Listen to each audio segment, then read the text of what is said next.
Happy Sunday, folks, and welcome back to Fesmeyer Field for the matinee conclusion of this three-game series between the University of Alabama at Huntsville and Union University. Last night, during the doubleheader, the Bulldogs dropped both games and are looking to avoid the sweep here this afternoon.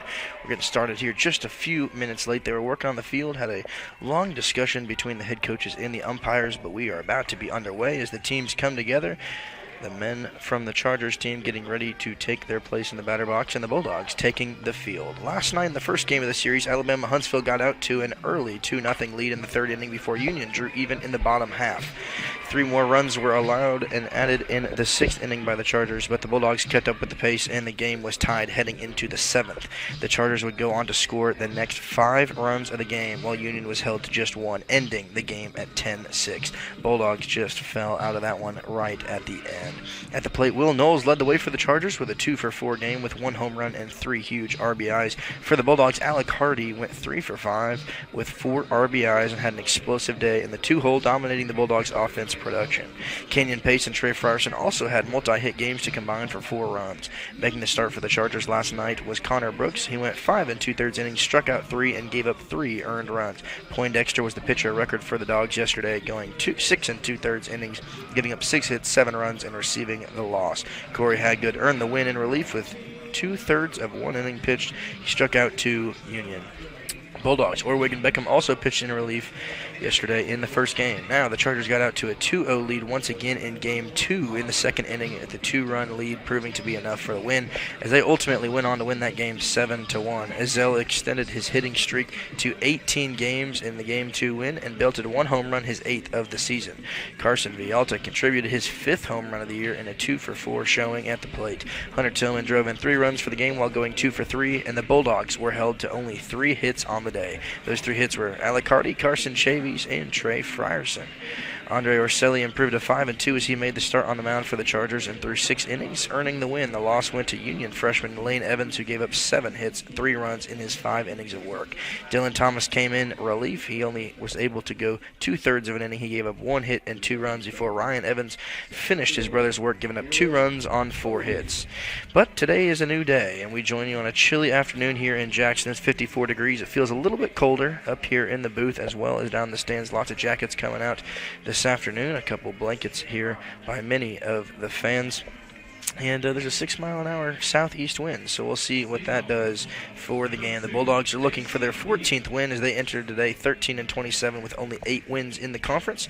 The Chargers have clinched their playoff berth in the Gulf South Conference, entering today in 4th place with 17 wins on the season in conference action. They are 26-17 in total.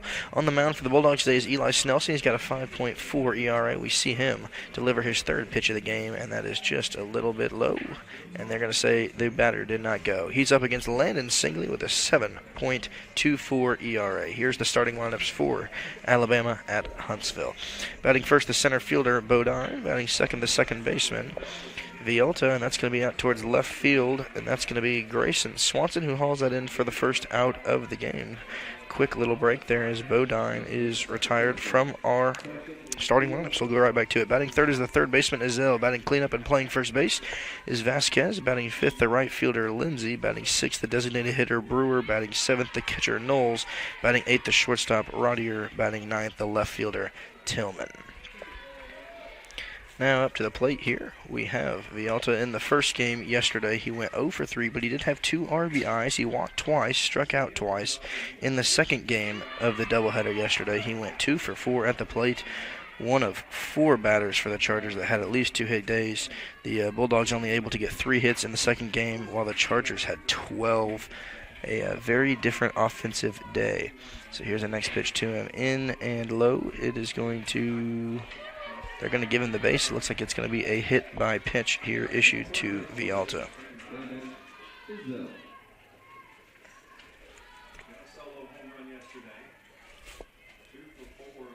Snelson with that hit by pitch there.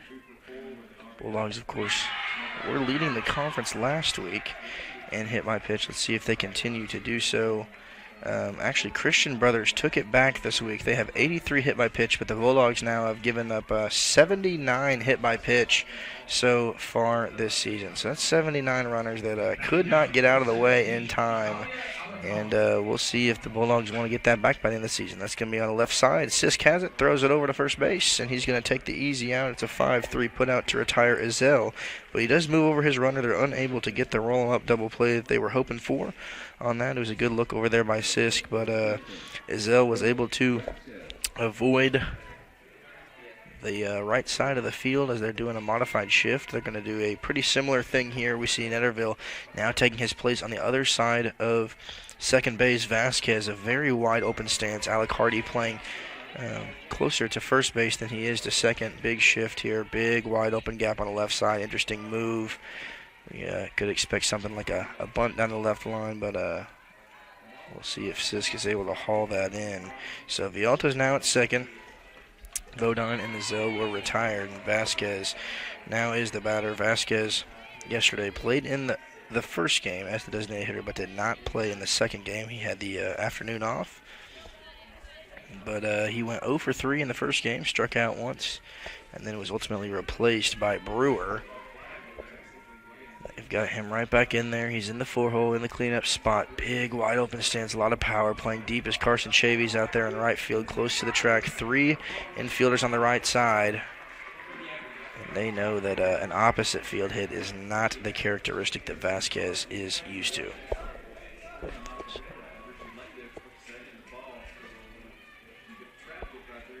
Snelson on the mound for the Bulldogs this season. He's got a 5.4 ERA. He's 1-1. He's appeared in now his 10th game. He's starting his 4th game today. He's thrown 35 complete innings, giving up 24 runs on 28 hits. He's walked 25 batters. That was his 6th hit by pitch issued this season. That one to Vialta. He's given up 3 home runs, 6 doubles, and 2 triples. But the batting average against him is only .219, not too bad.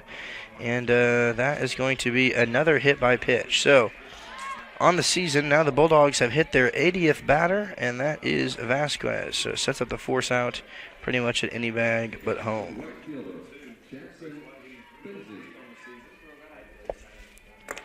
So 2 of the 4 guys here for the Chargers have only had to just stand there and take it.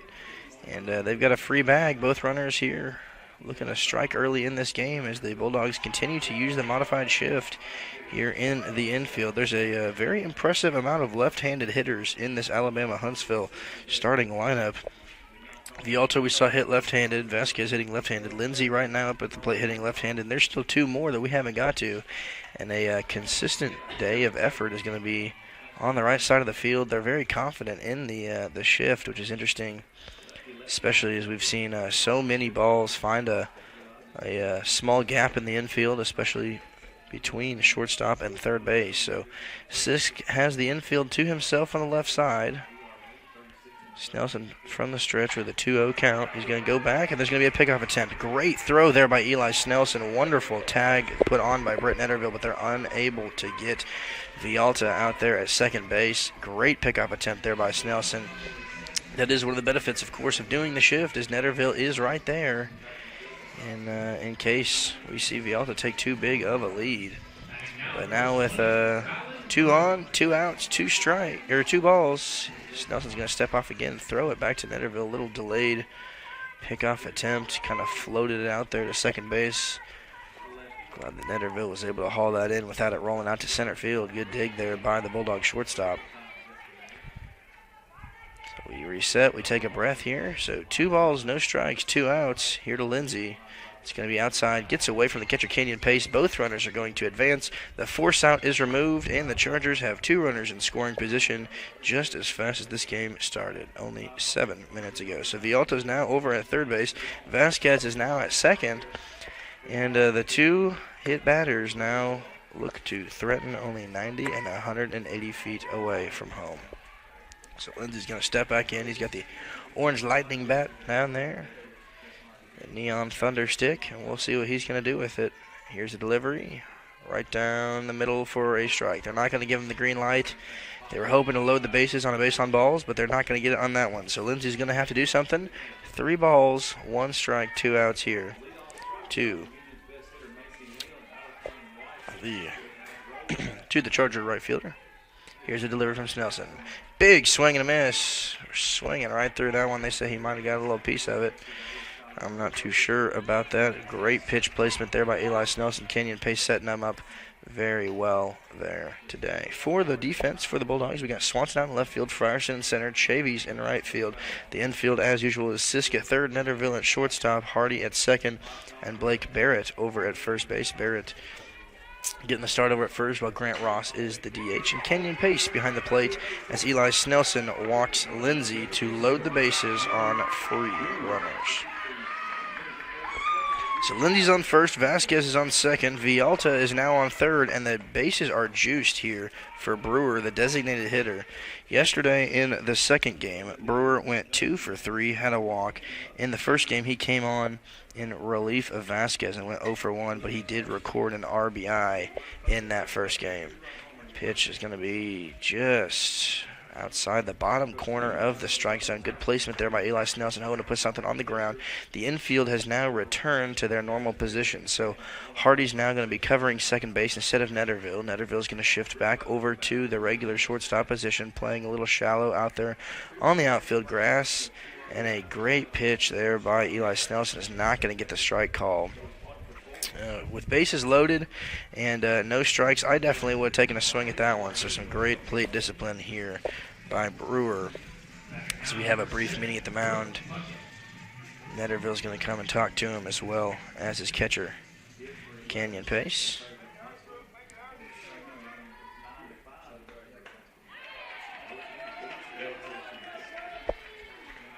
So far this season, Colin Brewer, the 6'2", 205-pound redshirt senior. He's played his entire career with the Huntsville Chargers. Went to Cherokee County High School.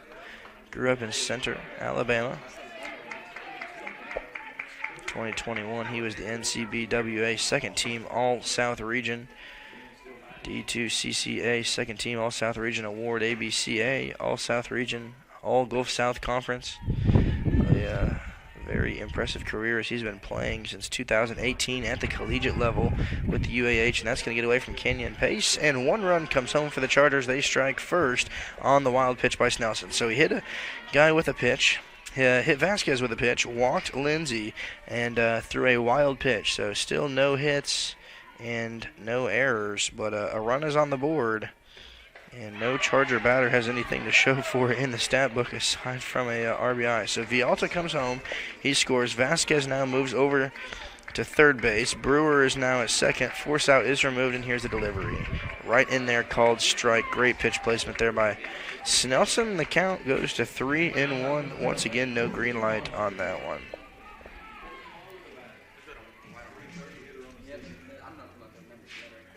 So far this season, Brewer's hitting .267, and he is going to take a walk, his third of the season.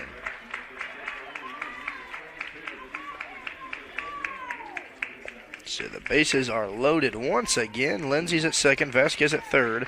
Brewer is now at first base, and we have not seen a hit, even though we have seen now 4 runners on as we see Knowles come up to the plate.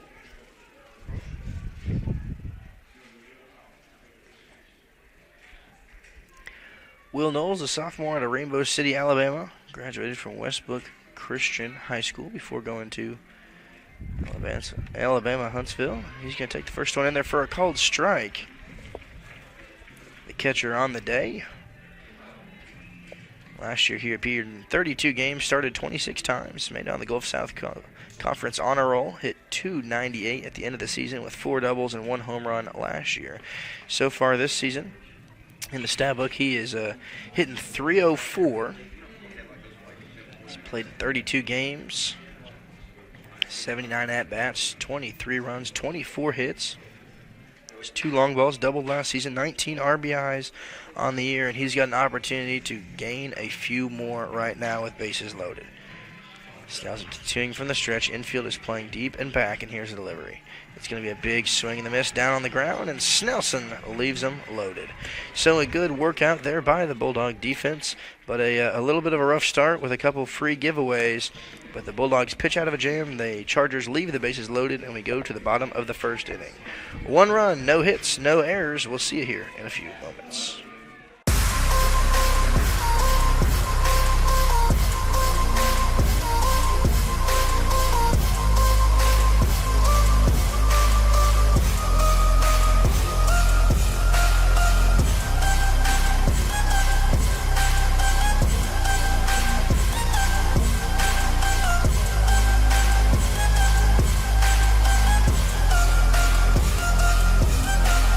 Mention Ball Game Blitz Sports Network and receive a free gift.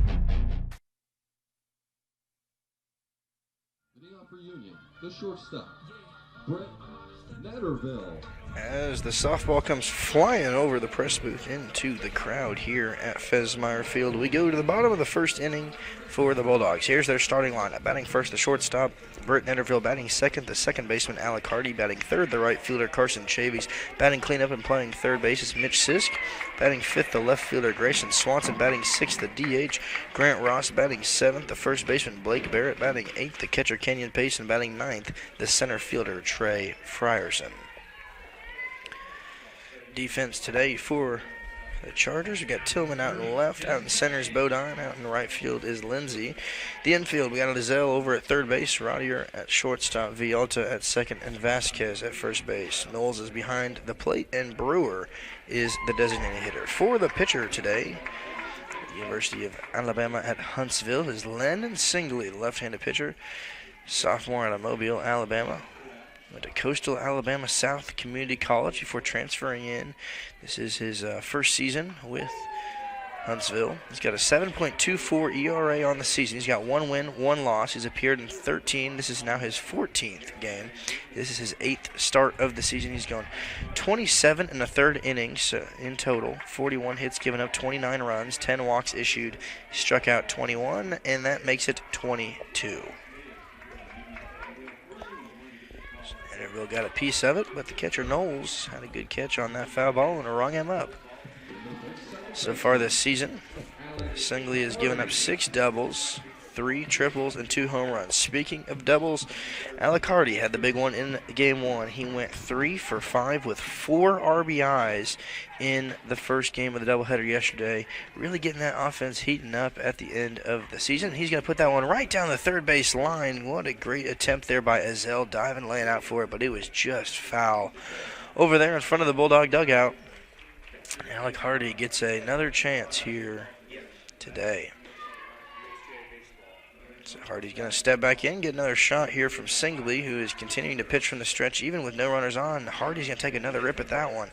Something that Alec has done really well all season long. He's not a big power hitter. He's not putting a consistent amount of home runs out, but he's got a ton of speed and a really good ability to hit line drives. Something that Coach Casey's been asking for all season long is to change the strategy that they've stuck with for years and years to just try to get something out of the ballpark. And that is going to be strike 3 for Alec Hardy. But what they've been working on doing is putting things on the ground, put line drives out to center and left field. And time and time again, it has proven to be the most effective strategy for Bulldogs getting runs this season. So a pair of strikeouts get things started here in the bottom of the first inning. Netterville struck out swinging, Hardy struck out swinging, and now Carson Chavies is going to get his chance against the left-handed pitcher Landon Singley. Here's a delivery to Chavies outside.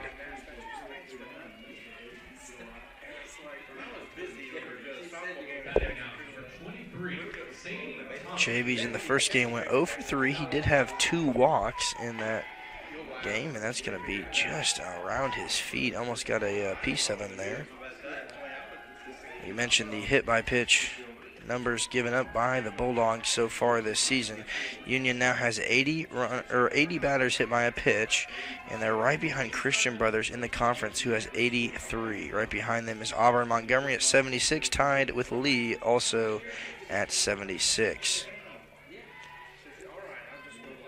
Christian Brothers currently has the highest ERA in the Gulf South Conference. Union just behind them at 7.42 average among their pitching staff. Here's the delivery from Singley. Right in there for a strike. So 3 balls, 1 strike here to Carson Chavies. In the second game, he went 1 for 3. He had one of the 3 hits and the only RBI in that game. Top of this Bulldog lineup, definitely the offensive heavy, and Chavies is going to get on with a walk, the first Bulldog base runner of the game. So we're still yet to see a hit by either team in this game. Vialta and Vasquez reached on a hit by pitch, and then Lindsay and Brewer both reached on walks, and now Carson Chavies joins them over there at first base. And we're going to bring up the cleanup hitter, Mitch Sisk. Sisk, a very valuable member of this Bulldog offense, as well as his defensive ability over there. Constant vacuum at third base has been a great pickup for the Bulldogs. Jackson State Community College here in Jackson after graduating from Trinity Christian Academy just down the road. Yesterday, Sisk went 0 for 3 in the second game, and he went 0 for 5 in the first game. He had 4 strikeouts in that appearance. So, looking to turn things around at the plate today. He's heated up, cooled off a little bit, heated up, cooled off a little bit. A couple guys finding their stride late in the season are Alec Hardy and Blake Barrett. They've really started to heat things up. Swanson as well has started to find his stride after really dominating pretty much every statistic last season for the Bulldogs. It's going to be a called strike there to Mitch Sisk. But Swanson came into this season, slumped a little bit at the beginning of the year. They really worked with him, and he's been heating up right at the end of the season here. Bulldogs, of course, eliminated from playoff contention after the losses yesterday. The opportunity was if they could win those and everybody else lose out, there was a chance, but because of the doubleheader sweep yesterday, Bulldogs fell out. So they're playing for pride today, and that's going to be a ground out there, a 6-4 put out to end to Mitch Sisk. We'll be right back with you. No runs, no hits, no errors in the bottom of the first. We'll see you in a second. Are you looking to build a career? Build a career with West Tennessee's own H&M Company. H&M is a leading coast-to-coast industrial design and construction firm for Fortune 500 companies. Founded in Milan in 1957 and headquartered in Jackson, H&M is actively hiring in all areas of construction and engineering. Visit us at hmcompany.com to start building your career today.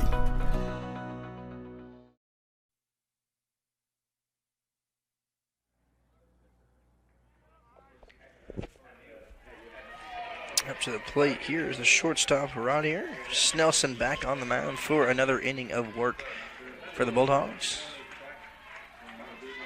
In the first inning, he threw 27 pitches, only faced 7 batters, walked 2, hit 2 with the pitch, gave up 1 run, struck out 1, and here's his delivery. Low and outside. Good framing there by Canyon Pace. Canyon and Caden Cottrell have been switching off since the surgery to Ben Smith. Ben was telling me it's about a 4 to 6 week recovery. He hopes to be back for playoff contention, but the Bulldogs being eliminated put an end to Smith's season. So really, really tough thing as a Bulldog fan to watch. Hate to see anybody go through that, but especially our beloved catcher. But Canyon Pace has really filled into the role. His freshman season behind the dish has done really well. Caden Cottrell, the sophomore, also doing really well defensively. And the Bulldogs really have done a really good job so far this year of having a lot of depth behind the plate. They carried 5 catchers coming into the season on their roster. We've seen Cottrell, Ben Smith, and Canyon Pace take the majority of it. But Serrata's gotten some time as well, so has John Wheeler.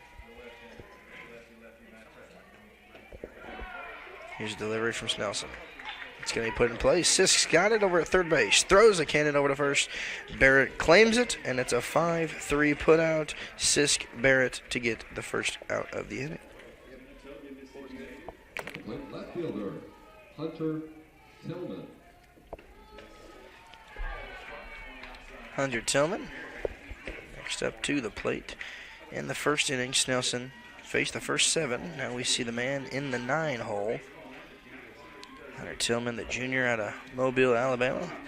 Went to Coastal Alabama North Community College. One of a few guys on this staff for the Chargers. He's got a .355 batting average. Very impressive in his 33 games. He's starting in his 27th today. He's got 27 hits, 20 runs, 3 doubles, and 19 RBIs on the season. Slugging percentage of only .395, but his on-base percentage is .495. He takes that in the clutch. Blake Barrett grabs it and steps on first for the out, and Barrett takes it himself. To the top of the lineup we go. Garrett Bodine, the redshirt senior out of Harvest, Alabama. He graduated from Sparkman High School, spent his entire career with the University of Alabama at Huntsville. takes that one in there for a called strike. He flew out to Grayson Swanson to kick things off just a few minutes ago in the top of the first inning. But he's got many, many accolades during his long career with the Chargers. Here's a delivery from Snelson. Big swing and a miss there by Bodine. This season he's hitting .340. He's had all 5 of his seasons. He has hit above 300. Extremely impressive man at the plate. That's why they've got him in the leadoff spot. In 2019, he had an average of .324. 2020, he had an average of .311 before COVID ended the season. In 2021, he had an average of .369. The career high came last year with a .383 average, and he's hitting .340 this season. He's got 162 at-bats, 43 runs, 55 hits, 6 doubles, 4 long balls, and 24 RBIs. Last season, he was an offensive weapon. Put up 47 RBIs, 9 home runs, walked 24 times. He's got a 25 this season, so he legged that out by 1. But he really is the offensive hero consistently for 5 years running.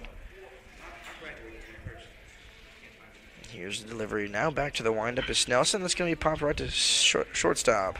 Grabbing it is Netterville. He throws a missile through the air, and it was more like a hand grenade as it was unable to get there in time. So Netterville made a really good play. He dropped back on his right foot to take a one-hopper on that instead of getting up aggressively on it. Threw a floater over to Barrett and unable to get it. So they're going to credit that as the first hit of the game.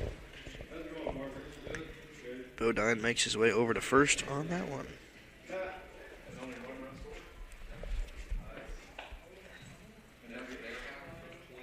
Now up is Carson Villalta. In the first inning, he was hit by a pitch, came around to score on the wild pitch, and the runner's going to go. Here's a throw from Canyon Pace. It's going to be on the left side. No, it's going to get out of the glove of Britt Netterville, and Bodine has ripped off another one. So Bodine's now second. It removes the force out. Still 2 outs, but a runner in scoring position, this time reaching on a hit.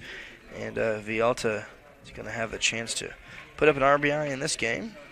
He already scored 1 run. Graduated from Brooks High School, Florence, Alabama. He was on the Gulf South Conference honor roll last year. Appeared and started in 46 games last season with a .335 average. This season he's hitting .312. He's playing in his 43rd game.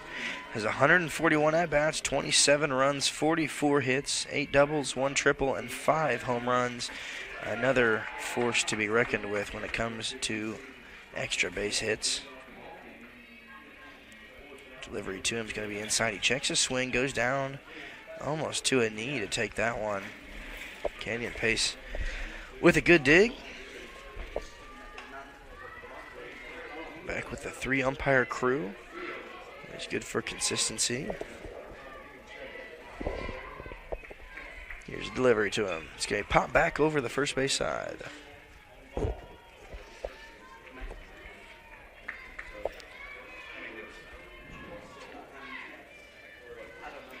seen Snelson transition to be a majority out of the bullpen guy throughout the season. He has started the year with a couple starts and then went to the bullpen, but he's back on the mound with a start today. Plays a little bit of second base, but pretty much dominating that so far this season has been Alec Hardy. Tanner Parmalee got a lot of playing time towards the front half of the season. Not as much here in the back half, but he's still gotten some work. Hardy's really earned the role in the infield, which has made Snelson's appearances a little bit fewer. And that's going to be out towards center field. Taking it on one hop is Frierson. He's going to go home with it? No. He's going to cut it off. Alex got to take it to second base, and a 1 run is going to come home to score. Villalta has a single. Bodine has his first run of the game, and back-to-back singles here with 2 outs. Get things started on a rally for the Chargers in the top of the second inning. So Villalta is now over at first base. Frierson decided just eat it and give it to Hardy. We're going to see Easel up to the plate. He enters this game with an 18-game hitting streak. He extended it last night. Went 2 for 3 in the second game. In the first game, he went 2 for 5, scored 2 runs, had 2 RBIs. In the second game, he had 1 run, 1 RBI. looks to carry it on here. He grounded out to third base in the first inning.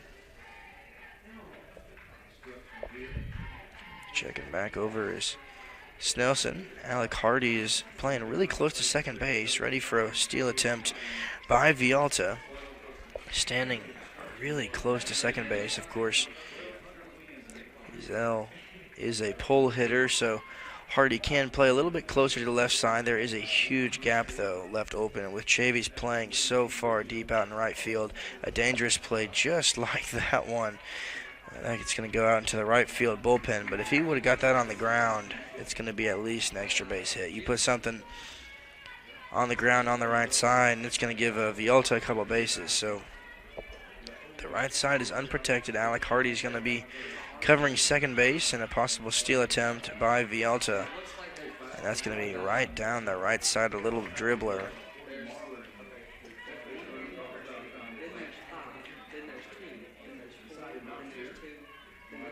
Landon Ezel, the 215-pound, 6'4" redshirt senior out of Russellville High School. Grew up in Russellville, Alabama. He's played his whole career with the Chargers as well. Here's the delivery. It's going to be foul, and the third base coach almost has it on his right side, unable to haul it in over there. This season, he's got a very impressive batting average of .450. He's got 169 at-bats. This is his 44th game, but he has been a machine at the plate in the 3-hole. That one's going to get away from Canyon Pace. The runner, Vialta, is going to make his way to second, and another wild pitch is a costly error here for the Bulldogs. So Vialta now goes to second after Bodine came home to score, and the two-out rally continues here for the Chargers. But a .450 batting average by Ezel. He's got 76 hits, the highest of his career. He's got 14 doubles, the highest of his career. This season he's got 1 triple, 8 home runs, 44 RBIs. That one's going to get away from Snelson as well, struggling with control early in this game. That last pitch was a wild pitch. It was way in front of the plate. Really just need to calm down, dial in the accuracy. The count is now full here to Ezel. Delivery to him is going to be outside, and he is going to walk for the 18th time this season. We're going to have a brief meeting at the mound here, and I'll be right back with you here in a few brief seconds.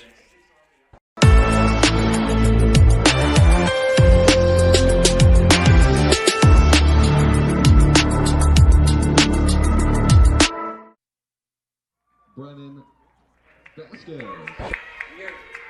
Vasquez, who was hit by a pitch in the first inning, will now face Snelson for the second time today. He was left stranded on third, and now he's got 2 runners on for him this time. Ezel's over there at first, Vialta at second, and here's the delivery to him straight up in the infield. It's towering sky high. Underneath it is Snelson and Barrett. Barrett, the first baseman, is going to grab it and end the inning, but not before the Chargers are able to put up another one on the single by Vialta. So we had 2 hits, 1 run, no errors in the top of the second. To the bottom of the inning we go. We'll be right back with you here in Jackson. Championship DNA. That's what you find at Jones Chevrolet at Three-Way. A full line of new Chevrolets plus West Tennessee's largest used car inventory. State-of-the-art service work and pre-approved auto loans online at JonesChevroletHumboldt.com. Shop with a winner. Jones Chevrolet at Three-Way.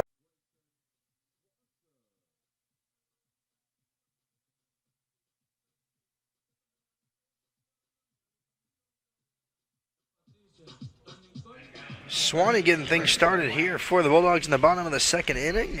He's out there in left field once again.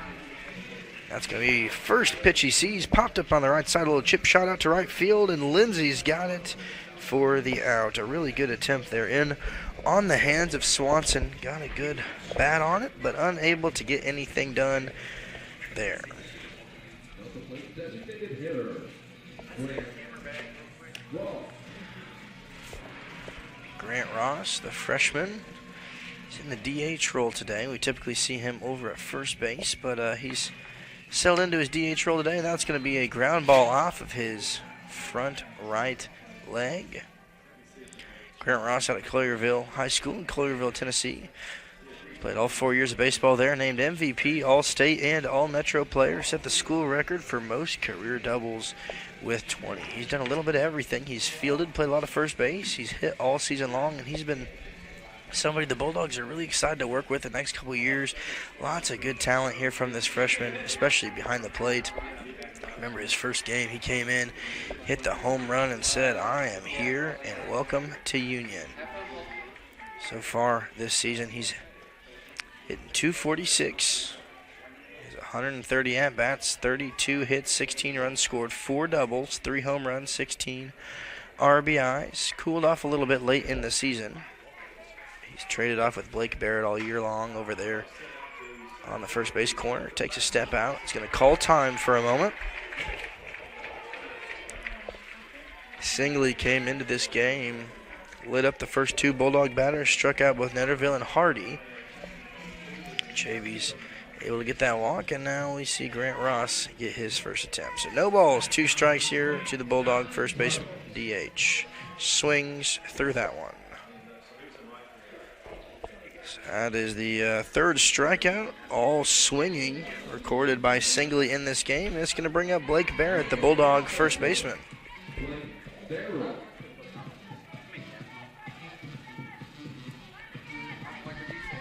Barrett transferred from Lincoln Trail Community College, graduated from Floyd Central High School, Greenville, Indiana.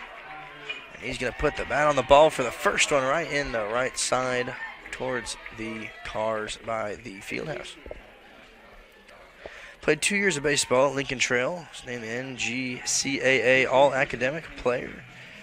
Barrett prepped at Floyd Central High School, played all 4 years of baseball there, 2 years of basketball, multi-sport athlete here for the Bulldogs. His junior season was one that the Bulldogs were really impressed with. He hit .438 and followed it up with .442 as a senior. Lots of power in his bat. This season he struggled a little bit at the plate. He's hit .256 compared to the .298 last year. But it's really been the home run difference here. Last year, Barrett had 11 home runs, and he only has 1 this season. The slugging percentage is down to .344, but his on-base percentage is about the same. So last season, he was kind of a Chris Davis-esque player for the Bulldogs. Hit 11 home runs, but also had 34 strikeouts. He's cut that in half nearly with 18 this season. So a little bit different of a year. But last year was either, you're getting a long ball from him or you're getting a strikeout. But this season he's really worked on trying to put the ball in play. Has 23 hits. Most of them are the singles. But he's been another player with the little line drive. He's found the gap quite a few times. Really loves the right center field hole that we've seen him pop a few into. And he's going to take a walk here to bring up Canyon Pace. So Blake Barrett on first. Now we have Canyon Pace, the Bulldog freshman catcher, up to the plate. Imperial March playing over the loudspeakers here at Fesmeyer Field. We're going to see if Canyon Pace can get the job done today. Canyon played in the first game, had a great game at the plate, then he was out for the second. They let Caden Cottrell take over behind the dish for the second game of the doubleheader yesterday, but Canyon Pace went 2 for 4, had a double in the first one, scored 3 runs leading the team, had 1 RBI, and made 7 plays behind the plate. And a solid day for him yesterday. Looks to carry that on today. He's got an 0-2 count against him.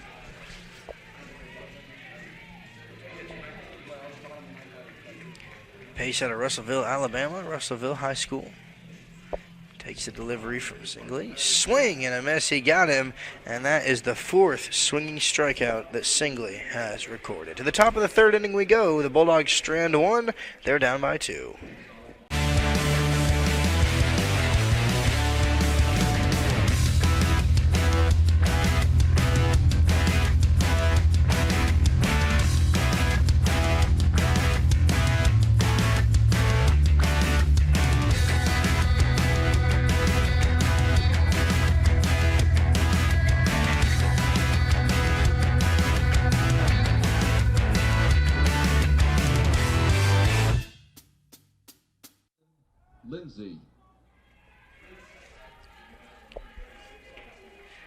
Jackson Lindsay getting things kicked off here in the top of the third inning. Snelson back on the mound for another inning of work. Still no action out there in the left field bullpen. We expected possibly a couple long-term relievers to come in, but they're going to put their hope in Snelson here. Here's the delivery right outside. Lindsay in the first inning walked, was left stranded on second base. He was part of that 4 free base runner series that Snelson gave up in the first. He hit Vialta, hit Vasquez, and then walked Lindsay and Brewer. And now he's got a 2-1 count against him. It'll be interesting to see what the Bulldogs do for the later innings of this game. They used a lot of those bullpen guys last night. In the first game, they used a couple relievers in relief of Poindexter. So Poindexter went 6 2/3 innings through 120 pitches, and then Ethan Orwood came in, was only able to get 1 out. He gave up 3 runs, 2 hits, and only threw 13 pitches in the 5 batters he faced. They jumped on him quick. They were hitting right at the beginning of pretty much everything that he was throwing. Then Billy Beckham came to seal the deal through 2 innings, gave up only 1 hit, no runs, 36 pitches. And then in the second game, Lane Evans got things kicked off. He threw 5 innings, 70 pitches. Dylan Thomas went 2/3 of an inning, gave up 29. Threw 29 pitches, gave up 1 hit, 2 runs. And then Ryan Evans, his brother, came in through an inning and a third, 16 pitches, 4 hits, 2 runs, and faced 7. So Snelson has just issued his 4th walk of the game now as Lindsay makes his way over on a full count. That's going to be out towards center field. Dropping back is going to be Frierson. He's underneath it, and he hauls it in for the first out of the inning. Running to second base is going to be Lindsay. No, he's going to stop, turn around about halfway to second. So Lindsay makes his way back over to first, and Brewer is retired. Will Knowles. Will Knowles struck out swinging in the first inning. He was the 3rd out of that one. Snelson's going to try to keep things low and hopefully on the ground. Force a roll-em-up double play. Netterville playing closely to second. Alec Hardy at second base. This is one of the guys that they were doing a shift on in the first inning. But knowing that there is a runner on first, a shift is always dangerous. But Netterville's over there right behind second base. Mitch Sisk playing closely, watching for a bunt.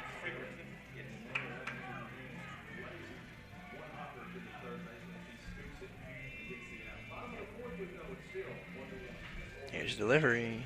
Swung on and missed there. Great pitch placement by Eli Snelson, and Knowles takes the count to 1-2.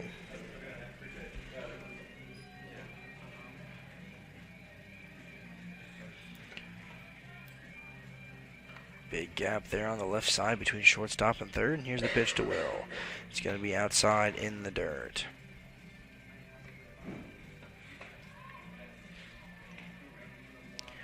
Knowles so far this season is hitting .304, better than his year last year. He hit .298 last year. This year he's at .304. He has 79 at-bats, and that is going to be his 10th strikeout of the season. Takes a big can of whipped cream right through that one. Now to play the shortstop, Mitchell Rotier.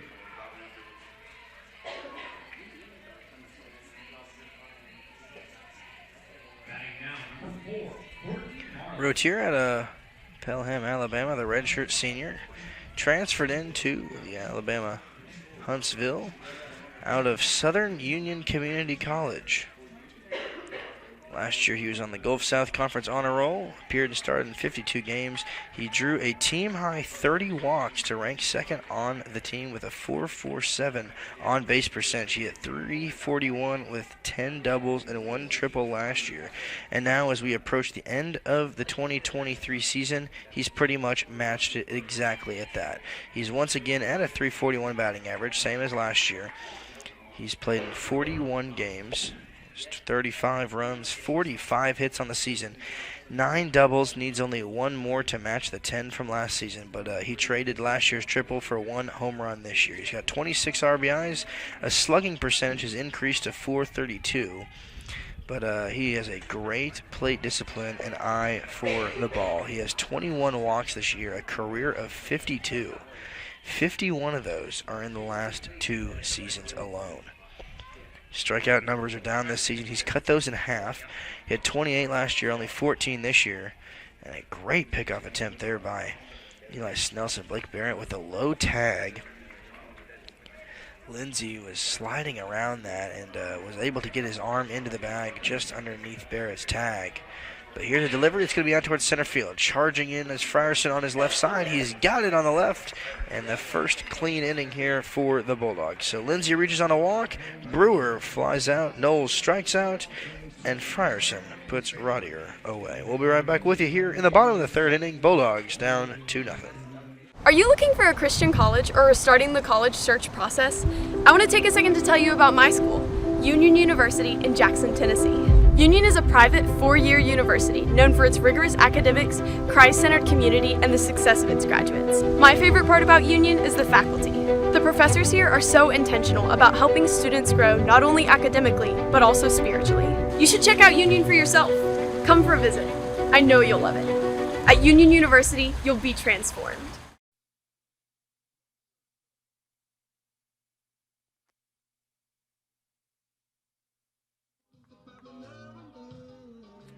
Trey Frierson is going to get his first at-bat of the game, the only Bulldog not to come to the dish yet in this one. He's going to show bunt and drop it right towards the Charger dugout. Good attempt. He hits the left arm on the chest, saying, "That's me, that's me, that's me." And we'll see if he tries it again here. Vasquez, the first baseman, playing pretty shallow, but not as shallow as the third baseman, Izell. Here's a delivery from Singley. No bunt this time. Frierson in the 9 hole. Played in both games yesterday. Went 2 for 4 in the first one. Scored a run and struck out once. In the second game, Frierson went 1 for 2. Had a strikeout in that one as well. The count is 1-2 to him. No action in either bullpen. Hoping that both starters are going to kind of get their control dialed in, make it the longevity that they are expected to in this one. So Singley from the stretch. Here's a delivery. In off the hands over the first base side. Good amount of Chargers fans here today. The Chargers, of course, entering this game in 4th place in the Gulf South Conference so far on the seasons. In first place, we have Montevallo. They are 19-8 in the conference, 35-10 overall. They're actually tied with West Florida, who is 19-8 in the conference, but only 29-14 overall. That's going to be popped up on the right side. Running over is the first base Vasquez. He's going to run out of room. No, he's got it right at the fence. And nowhere else to go as he hauls that in, and a pop fly on the right side puts away Trey Frierson. Back to the top of the lineup we go for the Bulldogs for the first time today. Britt Netterville will get his second plate appearance. He struck out swinging to lead things off in the top of the first inning. Now he's going to get another look at Singley, who has recorded 4 strikeouts, all 4 swinging in this one. So West Florida's in second. Valdosta State is in third place. They're 18-9. Alabama Huntsville is 17-9 in the conference, and West Georgia is 16-10. Those are the top 5 standings for the Gulf South Conference, and all 5 of those teams have punched their ticket to the championship berth. Bulldogs and Christian Brothers currently trying to avoid last place. Union is 8-18 in the conference. Christian Brothers is 7-22 in the conference. Remember back to earlier this season, Christian Brothers actually swept Union here in Jackson. And an unexpected couple victories gave them most of their conference wins this season. Netterville takes a check swing, and they say that he went. He's clearly frustrated down there and is not sure that he came around on that little chop shot. But home plate umpire says he did, and now Britt has a 3-0 count turned into a 2-1 count, and he's going to put that one right down the first base line out towards the right field bullpen. Vasquez ran out of room there, and thank goodness that one went foul if you're a Chargers fan, but Netterville just 1 foot to the left would have had a couple bases for free, so we'll see what happens here.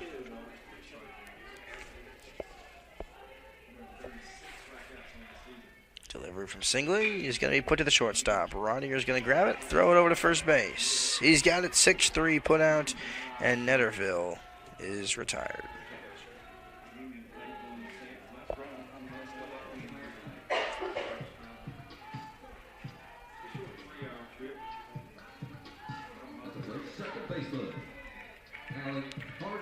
That brings up Alec Hardy, the junior out of Wiggins, Mississippi. Graduated from Stone High School, went to Mississippi Gulf Coast Community College. Decided to play for Union right before school started last year. One of the late pickups that Coach Casey was able to bring into this program. Made his decision to come to Union right in the final days, and has been a very instrumental part of the top of the Bulldog lineup this season. While he's at Mississippi Gulf Coast Community College, he played 3 years there, and he's going to put that one out towards center field underneath the glove of Vialta, and Alec Hardy has a hit, the Bulldogs' second of the day, and he continues a great weekend at the plate here with a 2-out single, and he will be the third runner on for the Bulldogs. Chavies walked in the first inning, Barrett walked in the second, and actually that is the Bulldogs' first hit of the game, excuse me. The 2 walks were Chavies and Barrett. So Alec Hardy ends the no-hitter. And Vialta will be holding him closely. There's going to be a pickoff attempt. Alec Hardy is busted in the middle. He's in a pickle. Vialta now throws back over to Vasquez. And they got him over there at first for the third out of the inning. So some sloppy base running turns into a mistake and a conversation to be had between Alec Hardy and the first base coach for the Bulldogs. Both frustrated, not what they wanted, and the Chargers get out of the inning scot-free. To the top of the fourth we go. We'll be right back with you here. Bulldogs down by 2.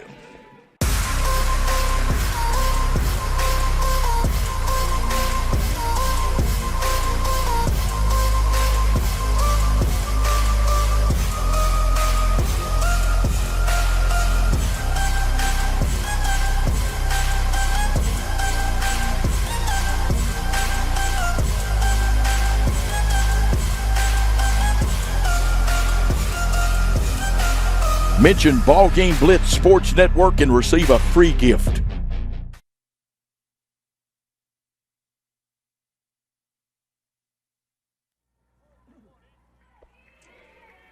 Snelson back out for another inning here, his 4th. Mitch Sisk, the third baseman, playing closely here on the infield grass. They're going to be up against the 9-runner, Tillman. He grounded out to Snelson in the second inning. He's going to take that one right outside.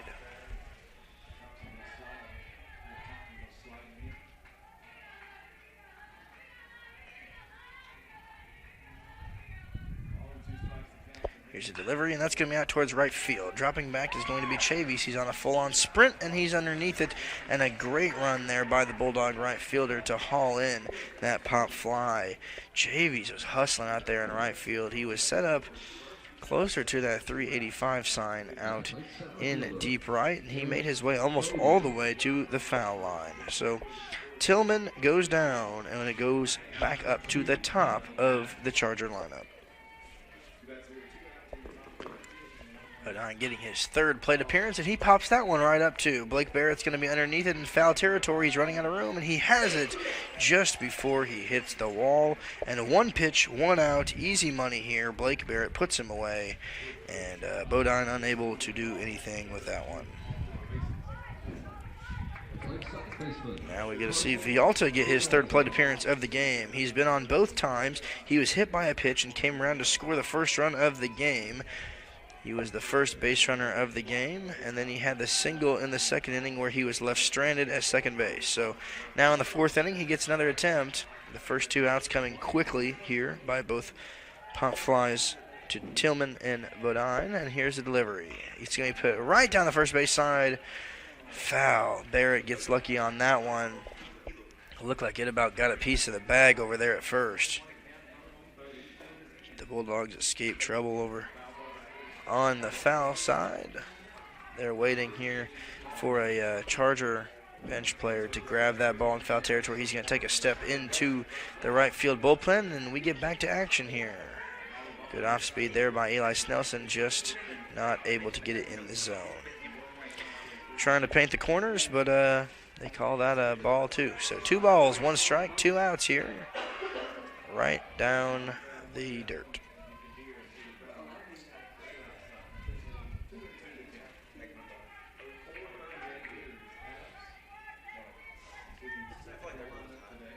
That's going to be out towards center field. Frierson is going to be running to his right. He probably runs 20 feet and hauls it in for the 3rd out. So all 3 pop-ups, all 3 caught by Bulldogs. To the bottom of the 4th we go. Bulldogs down by 2. Are you looking to build a career? Build a career with West Tennessee's own H&M Company. H&M is a leading coast-to-coast industrial design and construction firm for Fortune 500 companies. Founded in Milan in 1957 and headquartered in Jackson, H&M is actively hiring in all areas of construction and engineering. Visit us at hmcompany.com to start building your career today.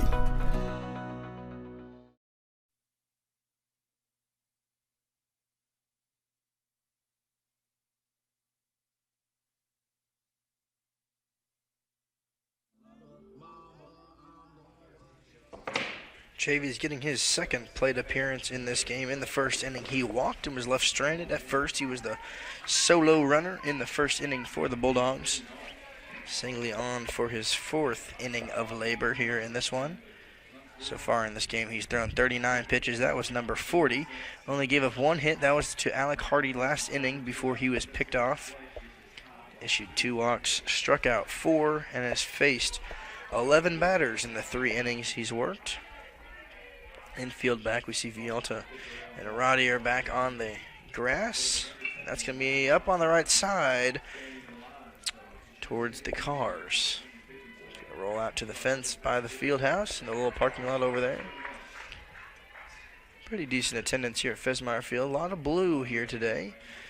University of Alabama. Huntsville showing up and representing here late in the season. Up high to Carson Chavies.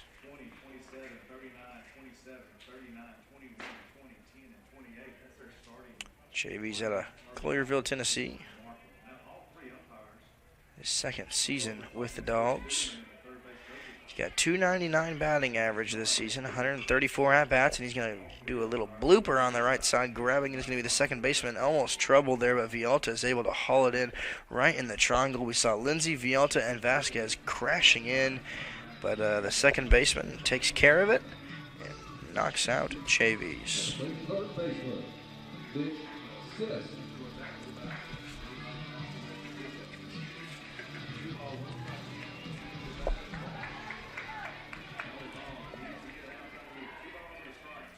Mitch Sisk, 3rd baseman out of Jackson, Tennessee. Homegrown native here is going to show bunt. Pops it up in the infield. Grabbing it is the pitcher Singley. And an easy put away as Sisk is able to get it on the ground. It goes straight up in the air. And the bunt attempt is unsuccessful. Tough break there for the Bulldogs. Sisk looking to get something on that 3rd base side. Izzo was not ready for it, playing pretty deep, but the pitch was a little bit too high in the zone, and he popped it straight up. So it's going to bring up Grayson Swanson. He flew out to right field in the 1st inning. A couple fans getting their phones out to record Grayson's at-bat here. First pitch in the dirt. Good dig there by the catcher, Knowles. Behind us, the Lady Chargers have just taken the lead over the Bulldogs. They're up 3-1. They're in the top of the 5th inning. Lady Bulldogs looking to get into the Gulf South Conference tournament. They're pretty close. A win today would really help their chances. They need Montevello to lose, and we'll see what they're able to do here late in the season. And a big swing and a miss there by Grayson Swanson. Big wind gust right as he swung. A lot of the papers up here in the booth went flying, so not sure if that is a result of his swing or a little gust. Resetting his Singley. He's got a 1-2 count here against Grayson. Here's delivery. In on the hands. They ring him up. Umpire says it's strike 3, and that is the 5th strikeout of the day by Singley. Bulldogs go 1-2-3. The side is retired, and to the top of the 5th inning we go. We're cruising now. We'll be right back with you here in Jackson. Are you looking for a Christian college or starting the college search process? I want to take a second to tell you about my school, Union University in Jackson, Tennessee. Union is a private 4-year university known for its rigorous academics, Christ-centered community, and the success of its graduates. My favorite part about Union is the faculty. The professors here are so intentional about helping students grow not only academically, but also spiritually. You should check out Union for yourself. Come for a visit. I know you'll love it. At Union University, you'll be transformed.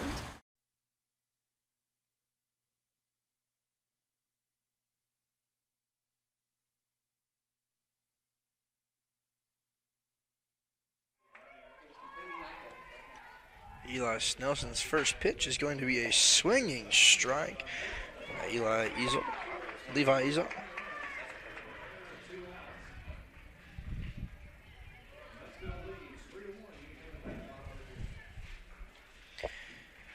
Ezel's going to put that one in play. Grabbing it is Netterville. Throws it over to first base. He's got him a 6-3 ground out to start the 5th inning.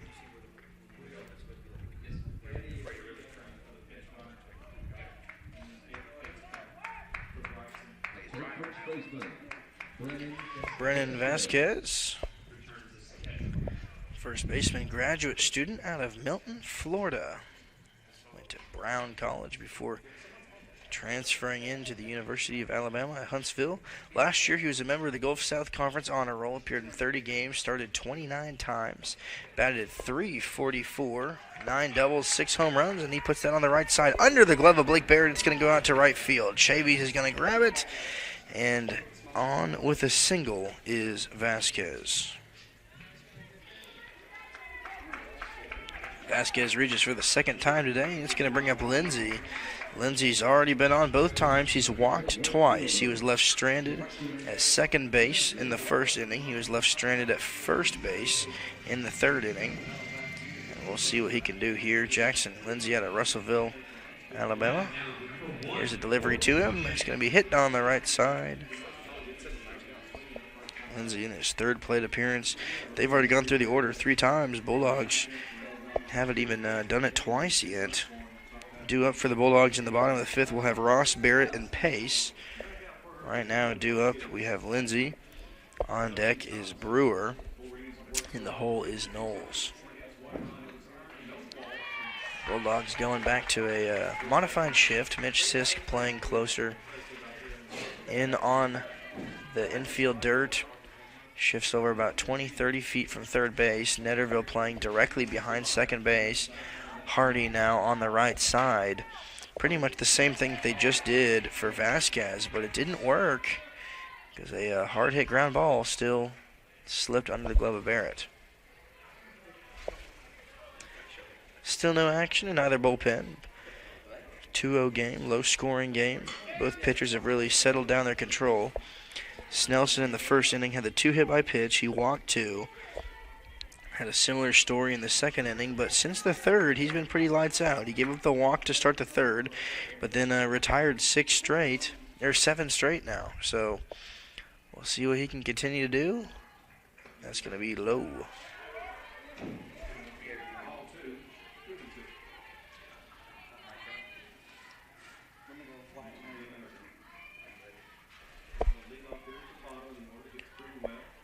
Lindsey loading up. Here's a delivery. It's going to be put to Hardy. He's got it. Throws it over to Netterville. Netterville over to first. It's going to get him, and that's going to be a 4-6-3 double play. The Bulldogs escape the jam, and another 3-batter inning for the Bulldogs, their 3rd in a row. We'll be right back with you here in the bottom of the 5th innings. Bulldogs down by 2.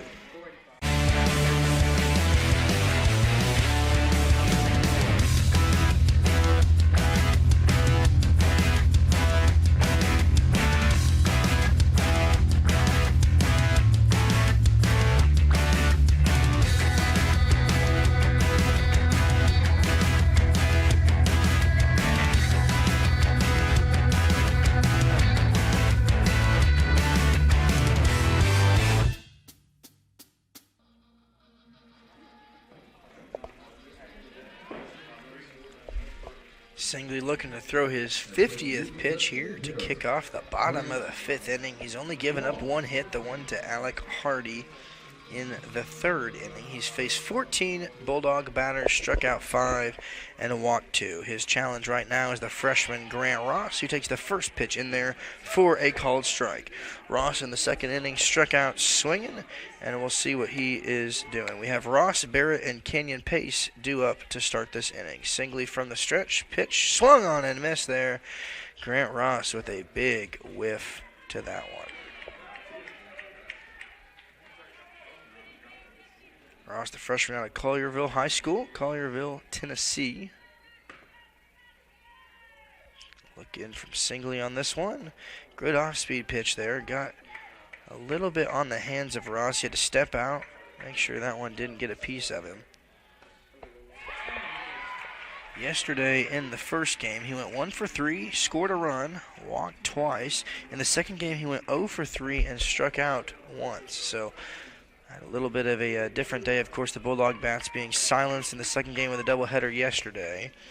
They hit well in the first one. They put up 9 hits, matching Alabama Huntsville, both teams with 9 hits.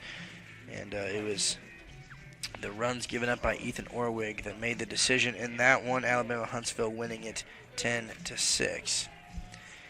And Grant Ross is going to be the 6th strikeout victim of the day for the Bulldogs.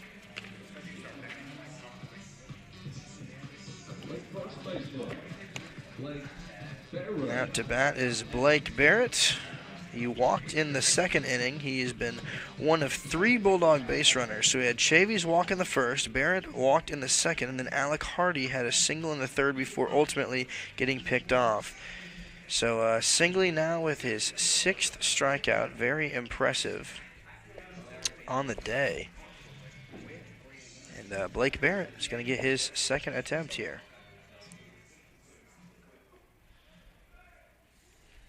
Infield playing strongly on the left side. That's Easel over there at third base playing really close to the foul line.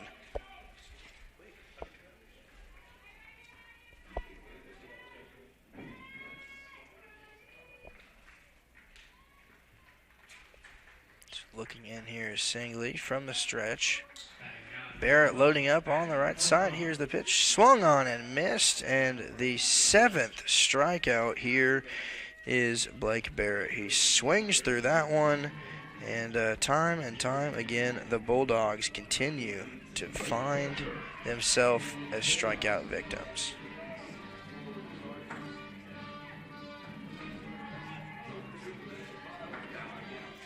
Up to the plate now is Kenyon Pace.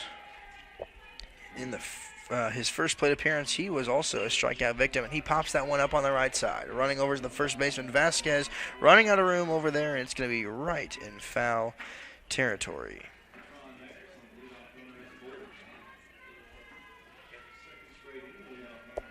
Kenyon Pace went to Russellville High School, played all 4 years of baseball, 1 year of football, and a season of basketball. Now, he was a really big part of the baseball team Alabama state titles that they actually won in 2021 and 2022.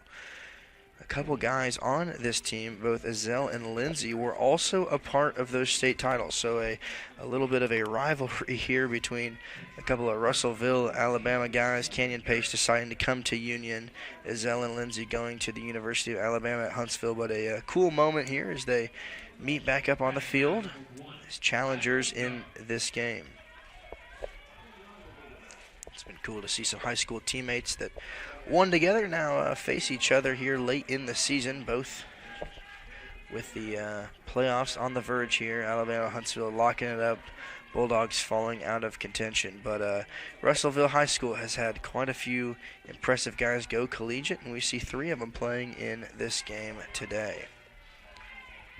That's going to be a swing and a miss, and the 8th strikeout in the inning. Singley comes in, strikes out the side. Ross goes down looking. Barrett strikes out swinging, and Kenyon Pace whiffs that pitch just as well. So that's going to be the 8th strikeout of the day for Singley. To the top of the 6th inning we go. We'll be right back with you. Bulldogs down by 2. The most important benefit when you buy from Jones Chevrolet at Three-Way, peace of mind. Jones Chevrolet's warranty forever comes with every qualifying new and pre-owned vehicle. Powertrain coverage for as long as you own your vehicle. Find out more at Jones Chevrolet in Three-Way.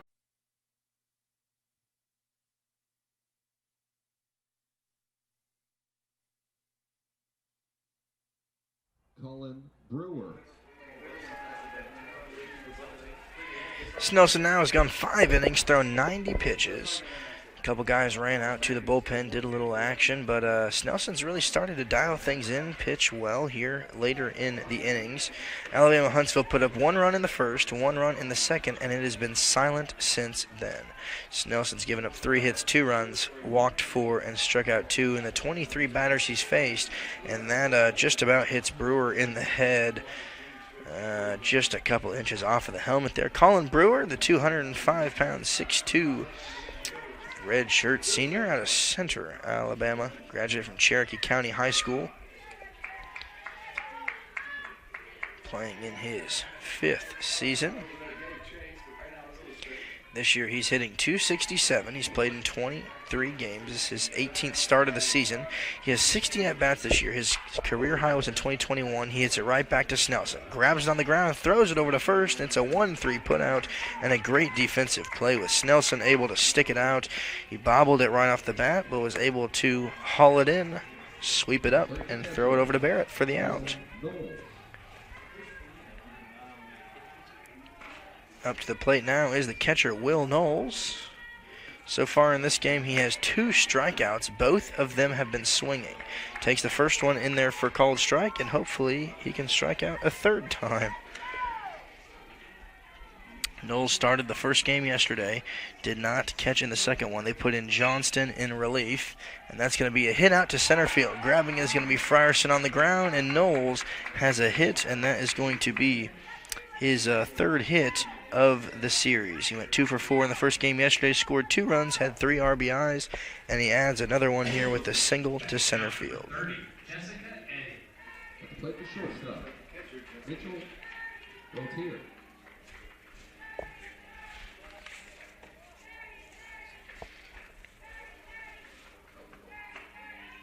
Mitchell Rotier, the redshirt senior, hits a bullet to Mitch Sisk, who grabs it and finds it in his glove, and that entire plate appearance was about 2 seconds. First pitch he saw, instantly placed it right in the glove of Mitch Sisk. A great grab there by the Bulldog third baseman, and we go to the bottom of the lineup here in Tillman.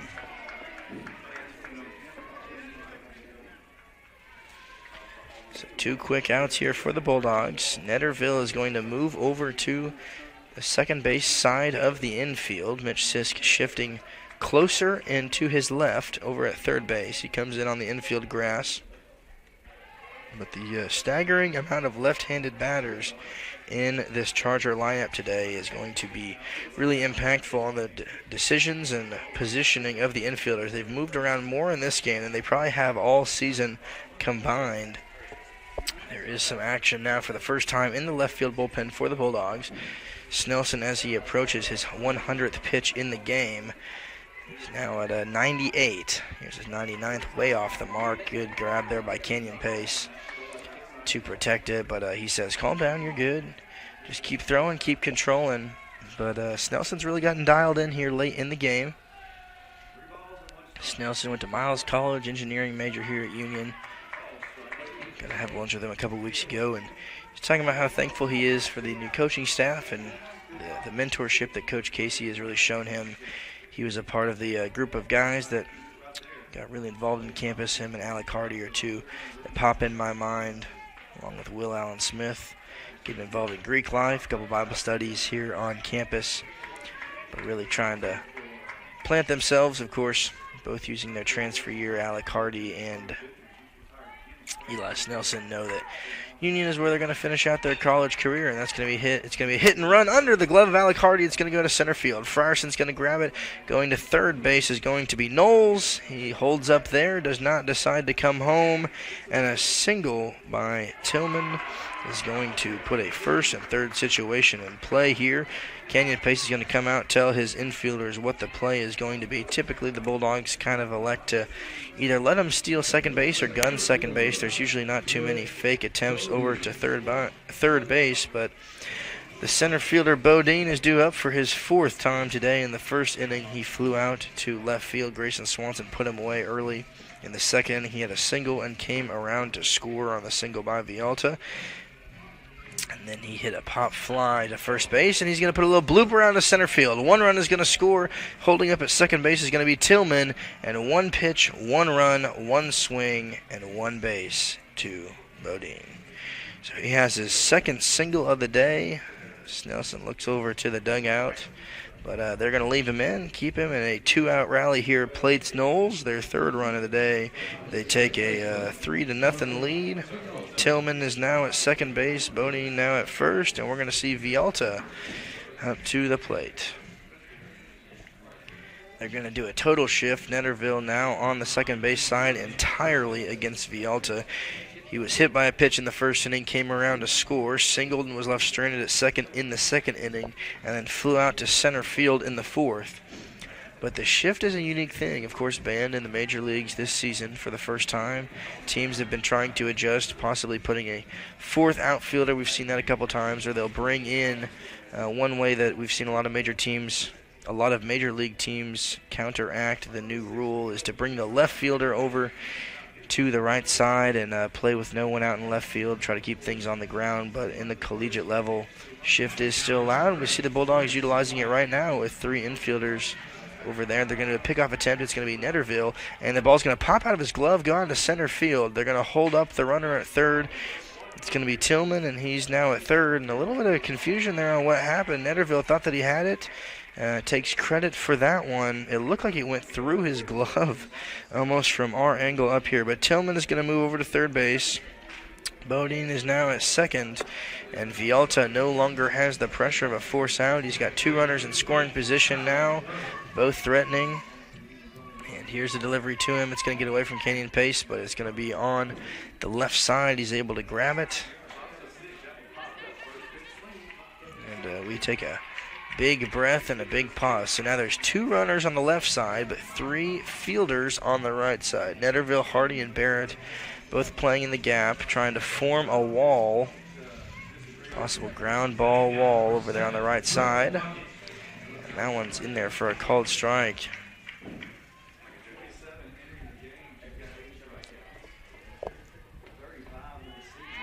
Snelson now at over 100 pitches. His opposition singly is only at 61 through 5.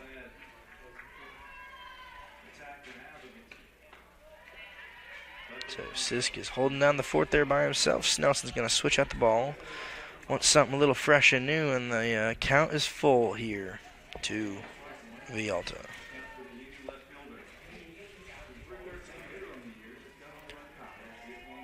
Vialta out of Florence, Alabama, graduated from Brooks High School. And he's going to see a full count pitch up and away. It's going to be a walk to load the bases. So Bodine's on second, Tillman's on third, and now Vialta is on first. And it's going to be a dangerous situation here. Coach Casey is going to leave Snelson in the game. Kenyon Pace looked over to the dugout to see what their decision was going to be. The former teammate of Kenyon Pace up to the plate with bases loaded.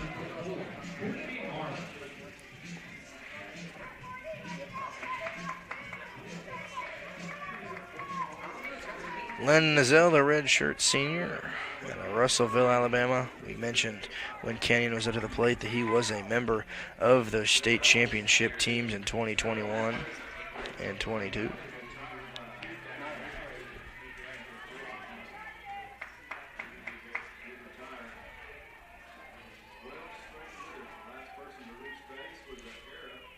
He has been tearing it up all season long. We talked about him a little bit last time, but the Charger third baseman is currently hitting .450 on the season. Unbelievable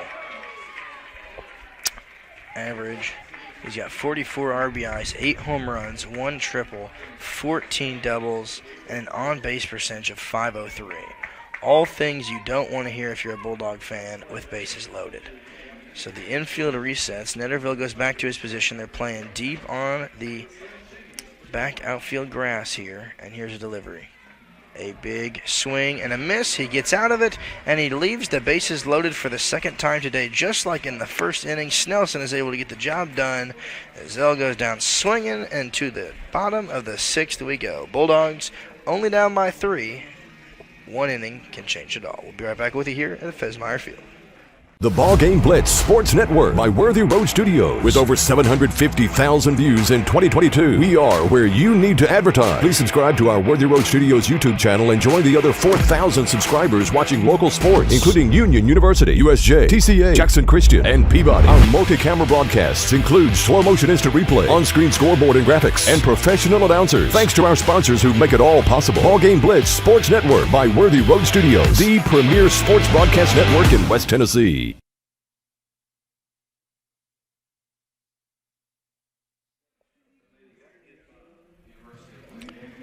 Frierson getting his second plate appearance of the game. Singley looking for his 6th inning of work. He has now struck out 4 straight batters. And that's going to be out towards right field. Underneath it is going to be Lindsey. He's got it on the very first pitch that Frierson sees. He is retired.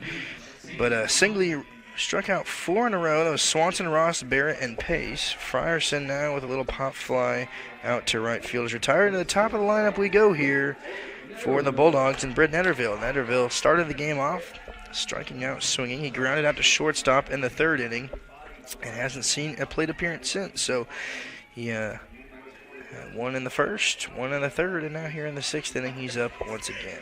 A couple of scores around the conference in baseball elsewhere.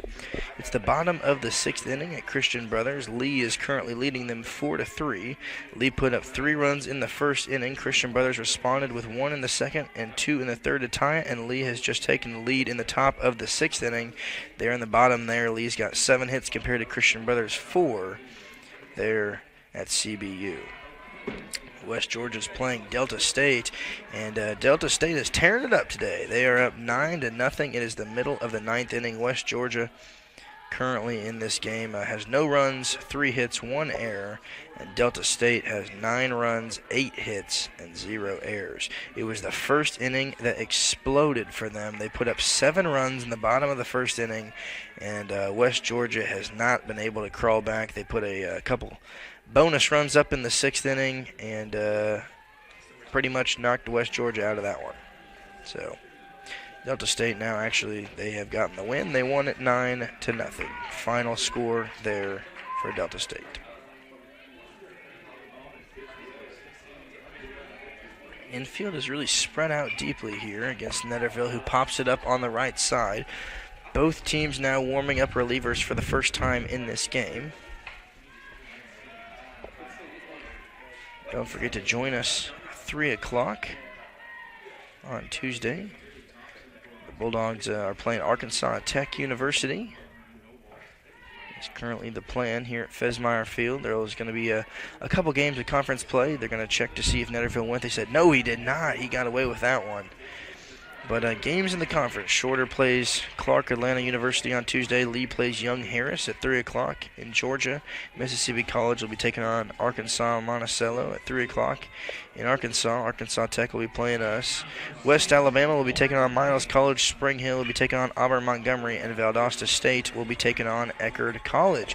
That's going to land out into deep right center field. And Netterville is going to have the second Bulldog hit of the game.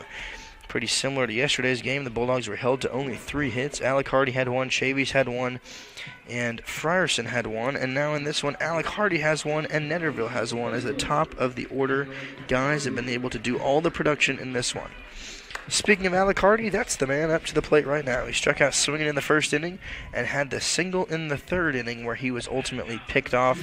A little bit of confusion. We're talking up here in the booth of what happened down there. Our guess was maybe he got a hit-and-run signal from the first base coach, took off running, and Singley decided to pick over to first base and just got him because it's kind of a deer-in-the-headlights moment. Weird miscommunication over there at first base, but the Bulldogs still not out of this game. They've got the tying run on deck and a terrible throw there by the catcher Knowles and a pickoff attempt to try to have Vasquez eliminate Netterville. It did not work. He spiked it into the ground. And nothing changes here. 1 ball, 1 strike, 1 out here to Alec Hardy.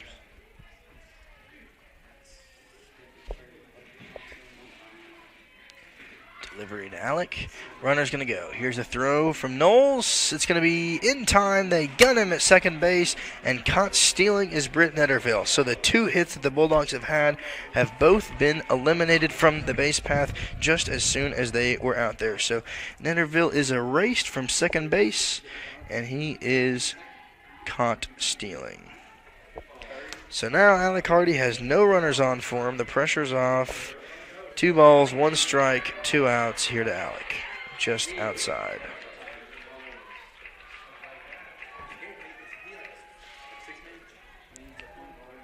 It's interesting to see Azell, the third baseman, continuing to really hug that foul line over there at third base. He's been playing really close to that all game long, something we don't see a lot of third basemen do. And a good grab there by Villalta, throws it over to first, and a 4-3 ground out retires Hardy. To the top of the 7th inning we go.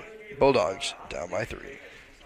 The most important benefit when you buy from Jones Chevrolet at Three-Way, peace of mind. Jones Chevrolet's warranty forever comes with every qualifying new and pre-owned vehicle. Powertrain coverage for as long as you own your vehicle. Find out more at Jones Chevrolet in Three-Way.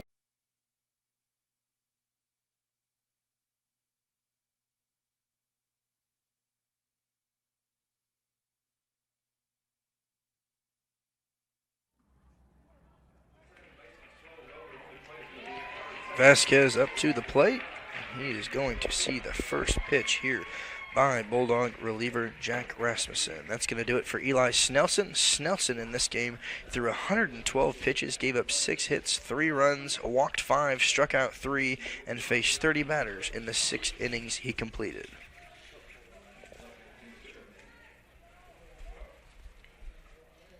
Vasquez in this game was hit by a pitch in the first inning, was left stranded at third base.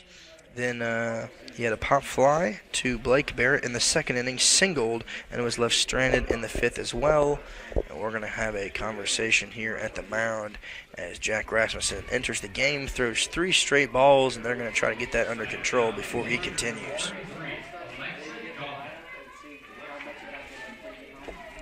Rasmussen out of Columbus, Ohio. Transferred to Union from St. Charles Community College, went to Hilliard Bradley High School. Played 2 years of baseball at community college, and then in high school played 4 years of baseball, 3 years of football. And they have a conversation with him. They think he's going to be okay, and they send him back out to work. This season he has a 12.46 ERA. He's appeared in 13 games, started 1 game. He's 0-1. He's only gone 13 innings.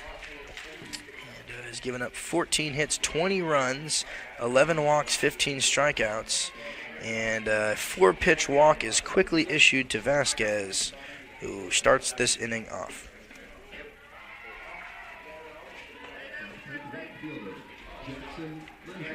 Jackson Lindsay is now getting his 4th plate appearance of the game. Many of the Bulldogs still only having 2.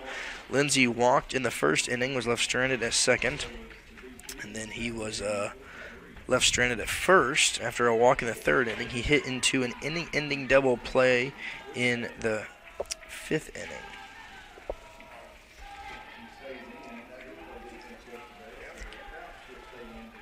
Lindsay, another one of those guys that played with Canyon Pace in high school.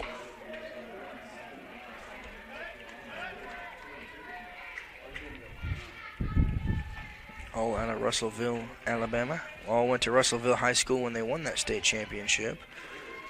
Currently a sophomore, he was named the Gulf South Conference Player of the Week last year, or Freshman of the Week last year. Had a .330 batting average and a team-high 13 doubles, along with 2 home runs in his freshman season. Very impressive statistics put up last year. He's followed it up once again this year with a .325 batting average. He's got 151 at-bats, 49 hits, 21 runs, and it's been the 8 doubles to give him a career 21 doubles in his short 2 seasons already. Slugging percentage of .417 with a consistent amount of extra base hits, and a second walk here issued by Jack Rasmussen. So back-to-back walks once again here continues to plague the Bulldog relief pitching. So Lindsay's on first, Vasquez is on second, and up to the plate is Brewer, the designated hitter in this game. is going to take a moment. He's going to head back to the dugout, have a conversation. We'll see what they're talking about down there.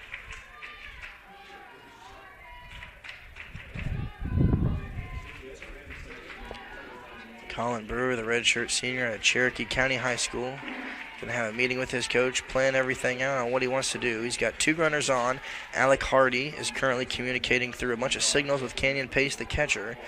Gives the chest and shoulder and hat a couple taps, gives the signal on what they're going to do with the base runners, and Coach Casey is going to come out here for a moment and talk with Jack. Possibly looks like we're going to have a meeting at the mound to change it out, and that might be it for Jack Rasmussen. He walked 2, and that may be it here in the 7th inning. We'll be right back with you here in a few brief moments to see what Coach Casey decides to do. Man in the bullpen ready to come.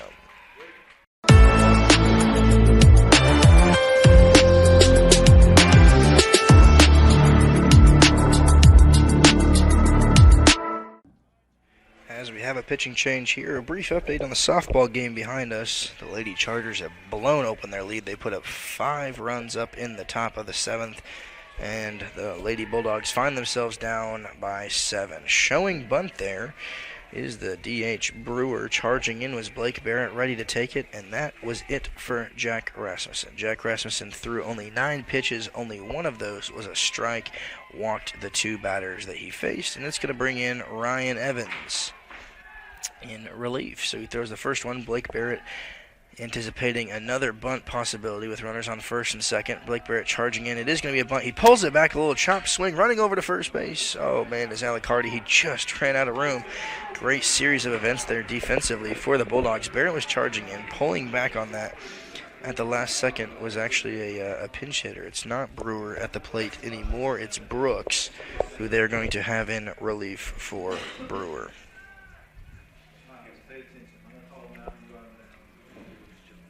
Brooks getting his first plate appearance of the series. Actually, excuse me, he came in as a pinch runner in the first game a couple days ago. Pickoff attempt back to second base.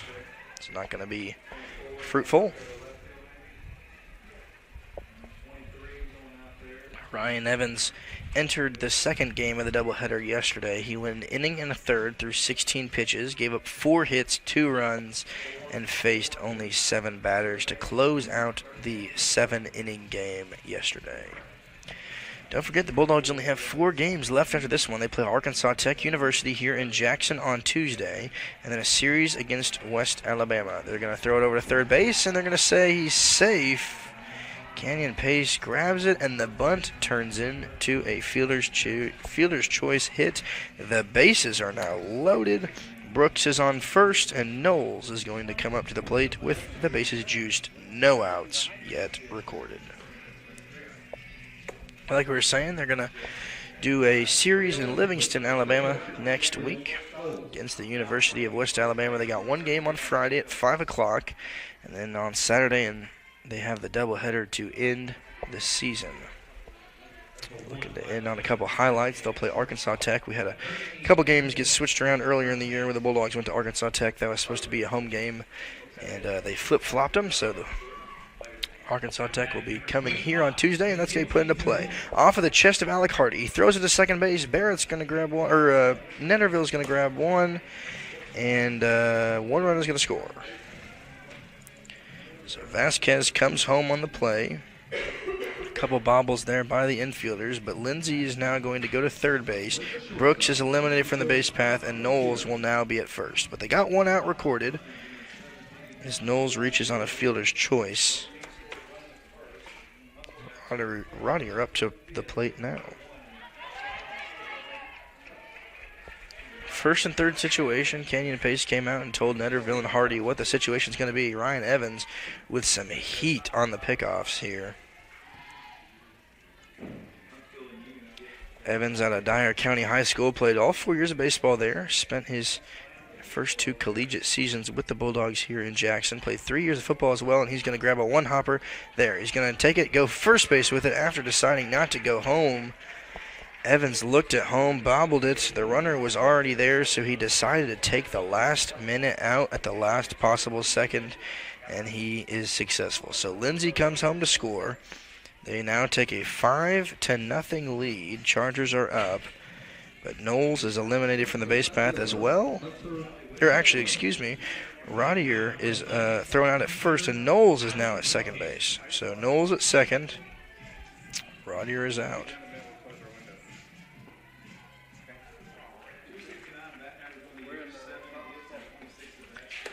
So the top of the 7th produces a 2-run inning here offensively for the Chargers, and Tillman is going to see his 4th plate appearance. He grounded out to Eli Snelson in the 2nd inning. He flew out to right field in the 4th inning and had a single and was left stranded at 3rd in the 6th. He is now the 6th batter of the inning to come up to face the Bulldogs. Delivery from Evans outside. So both of those runners are credited to the 2 guys that Jack Rasmussen walked. So now everything is on Evans' slate. He was unable to slam the door, but he does not get the credit for those runs. Those are going to go to Jack. And a foul ball right down the first base side.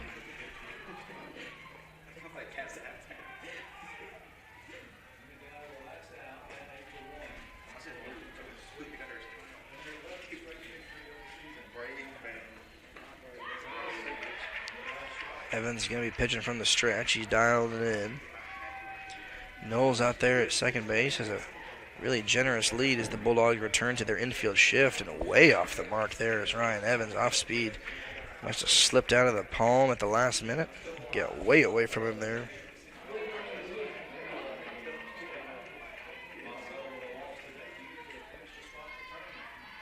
So he's going to go from the stretch, right side of the infield.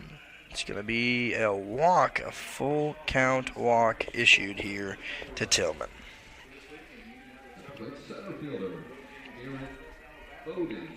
So we return to the top of the lineup. Force out is back in play. Runner on first is Tillman. Runner on second is Knowles, and Bodine now up to the plate for the 5th time today. Flew out to left field in the 1st inning. Singled, came around to score in the 2nd inning.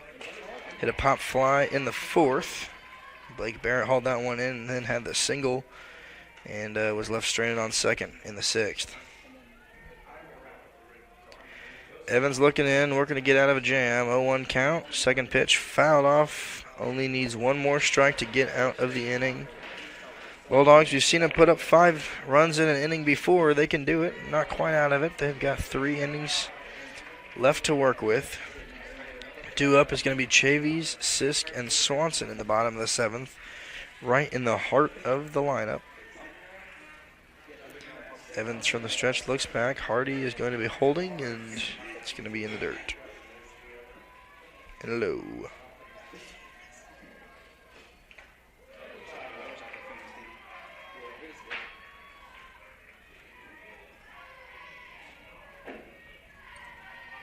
Evans looked back. He's going home with it, and it's going to be right down the first base line. It's fair. It's going to go out into right field. One run's going to come home to score. That's Knowles. They're running home is Tillman. There's going to be a play at the plate. It's going to be in time. They got the 2nd runner. They saved the 7th run of the game. Tillman is thrown out at home. A beautiful play out there by Carson Chavies to get it in. Good placement and a great tag by Canyon Pace. So only 1 run scores. Tillman is thrown out at the plate, and to the 7th inning stretch we go. Here in Jackson, stand up. It's time to take a break. We'll be right back with you for the bottom of the 7th inning.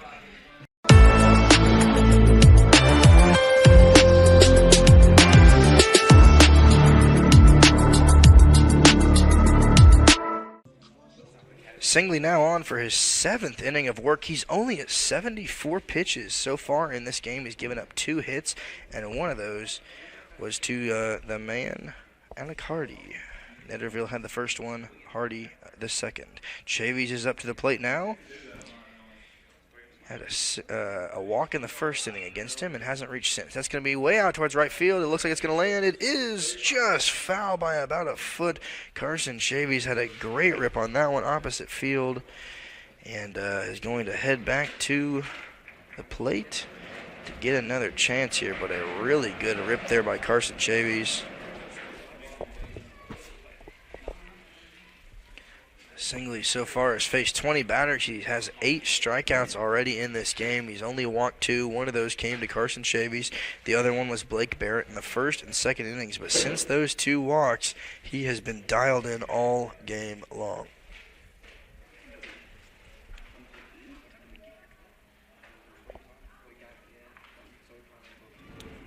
Chavies loading up. No one on base for him. Landon Singley out of Mobile, Alabama, transferred in from Coastal Alabama South Community College. And Chavies takes a big swing through that one.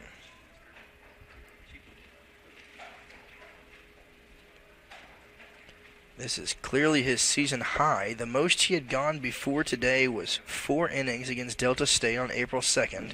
In that game, he gave up no runs, 3 hits. Came into this one with a 7.24 ERA and has just worked that down and down and down today.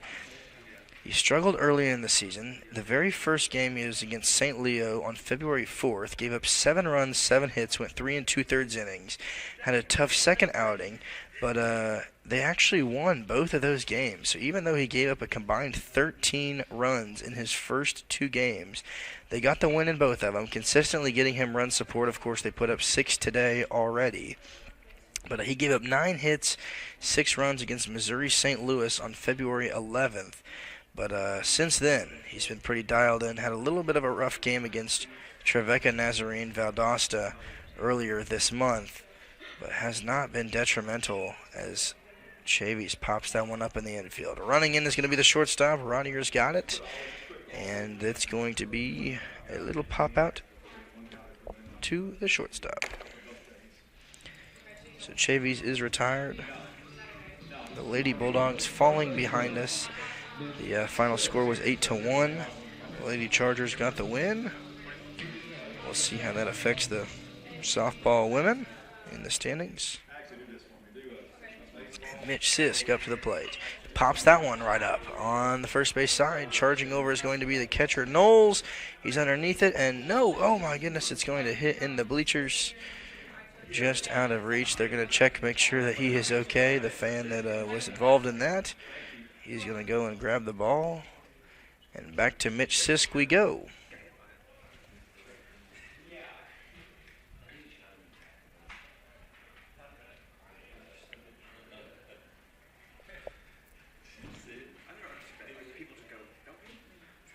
Currently, Union is knocking on the door in the softball standings. In first place is Alabama Huntsville. They're 23-2 in the conference. And that's going to be just away from Singley. Knowles digging it well. Mississippi College is in second in the conference. Third is Auburn Montgomery. Fourth is West Alabama. And fifth is Valdosta. Union, the only team who has not punched their ticket yet. They are sitting in sixth place currently, along with West Florida and Delta State right on their tail. So Union entered today 13-11. West Florida 12-15. Delta State 12-15. We have a couple tiebreakers over them, but Valdosta's actually lost 6 in a row, even though they have already clinched. West Florida is on a 2-game lose streak, and Delta State is currently hot with a 3-game winning streak. We're going to see what they do here as they have a meeting on the mound between Knowles, Singley, and the coach. Coach Casey's going to come out and talk to the home plate umpire.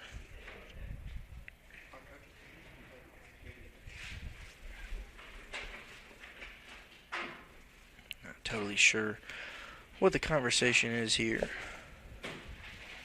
But still no action out there in the left field bullpen. It looks like they're going to try to see if Ryan Evans can go the distance, finish this one off. They didn't use him as a starting pitcher in any of the 3 games this weekend. They've used him in relief positions in all of them. So we'll see if he can get some longevity. There is some action out there in the right field bullpen for University of Alabama at Huntsville. Singley has gone 6 1/3 innings, 81 pitches, only giving up the 2 hits.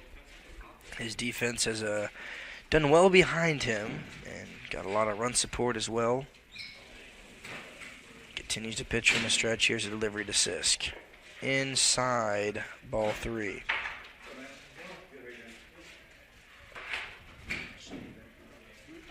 Currently in this one, the Chargers have 6 runs on 7 hits, no errors. The Bulldogs have 0 runs, 2 hits, and 1 error. Here's delivery. Sisk is going to pop that one back, take the count full.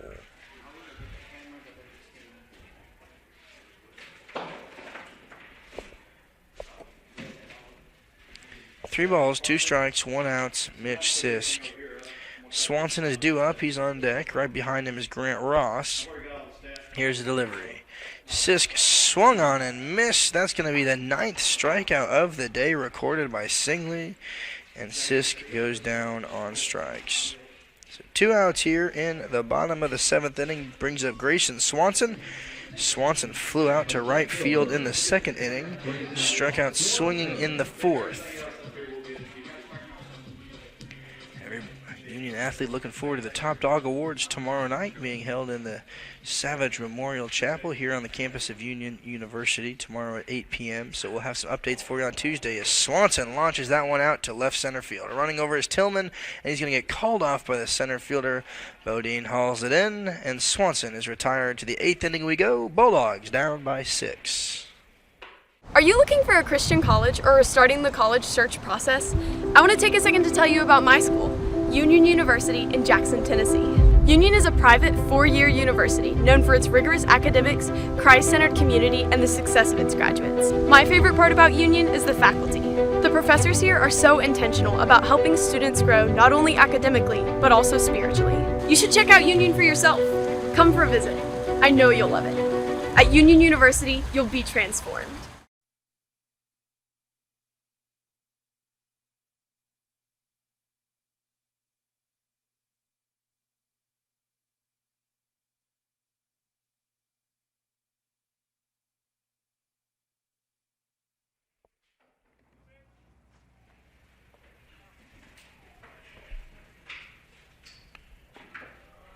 First pitch to Villalta as in there for strike 1 from Ryan Evans. Evans went 1 inning through 16 pitches, gave up 1 hit, 1 run, 1 walk. Of course, gave up a couple runs, but they were credited to Jack Rasmussen, who came in through 9 pitches, 8 of which were balls.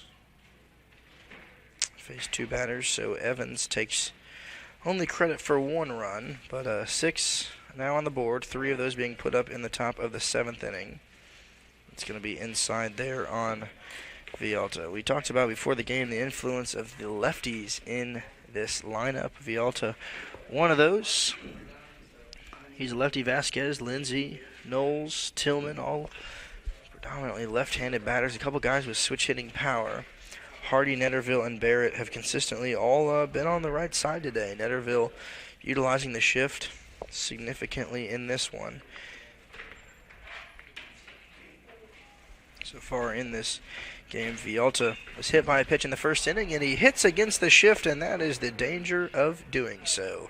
So because Netterville was on the right side, it left a wide open gap. Mitch Sisk unable to get the ball, and a single to Villalta in his 5th plate appearance of the game. So Villalta now is hit by a pitch, has 2 singles and a walk in this game. Ezell up to the plate now. He grounded out to 3rd base in the 1st inning. He walked and was left stranded in the 2nd, grounded out in the 5th inning, and struck out swinging in the 6th. That's going to be popped up on the right side. Charging with everything in him is Blake Barrett, who runs a little bit like Jack Sparrow over there at first base, unable to haul in the foul ball.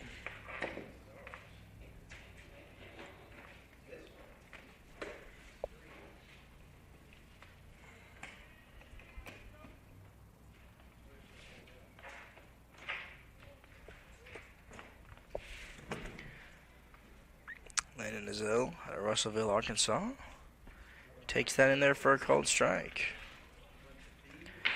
Last year he drew 20 walks, notched 12 doubles, had 118 total bases, which was 2nd on the team last year. Hit .284 with a team high 15 doubles, 15 RBIs, and launches that one right up the middle. Grabbing it is Alicardi. He steps on 2nd, throws it over to 1st, not in time, but he gets the lead runner out. So Villalta is eliminated, and Ezell reaches on a fielder's choice here by Alicardi. Due up is Vasquez. Brian Vasquez. Vasquez was hit by a pitch in the first inning, was left stranded at third. He had a pop fly to Blake Barrett in the second inning, singled in the fifth, and then walked and came home to score. He was the first batter that Jack Rasmussen faced last inning, and he puts that one right in foul territory on the first base dugout. Vasquez walked, ultimately became the fourth run of the game. So Villalta scored in the first, Bodine in the second, Vasquez, Lindsay, and Knowles in the seventh. And that's going to land out in left center field, grabbing it is Frierson. They're going to wave home Ezell. He's going to hold up at the last second, and a double by Vasquez continues things here late in the eighth inning. So Ezell now at second. Ezell now at third, Vasquez at second, brings up Lindsay. At the plate, right fielder, Jackson Lindsay.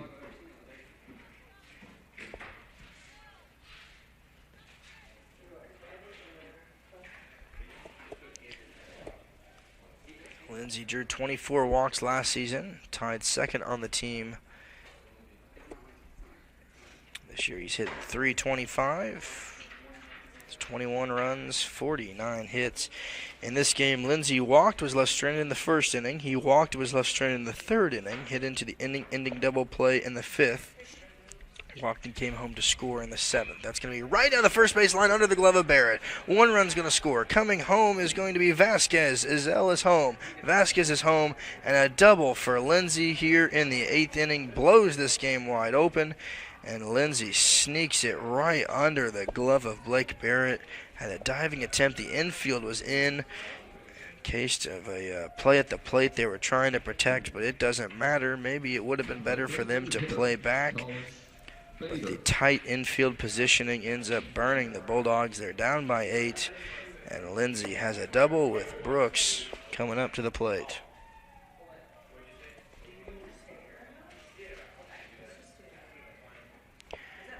Connor Brooks out of Auburn, Alabama. We saw him pinch hit for Brewer earlier in this game. Brooks went 0 for 0. Was a defensive substitution in the first game. It looks like we're going to have a pinch runner out there at second base for Lindsay. That's going to be Mahan. And that's going to be out towards left field. It's going to get down. Mahan's going to round third. He's coming home. And Brooks is going to have an RBI single here in the eighth inning. And another run is going to score. That is the third run of the inning. So a 3-run seventh, a 3-run eighth. And Brooks is now over there at first base. And Coach Casey is going to go to the mound. We're going to the bullpen once again. We'll be right back with you here in a few moments. Bulldogs now down by 9.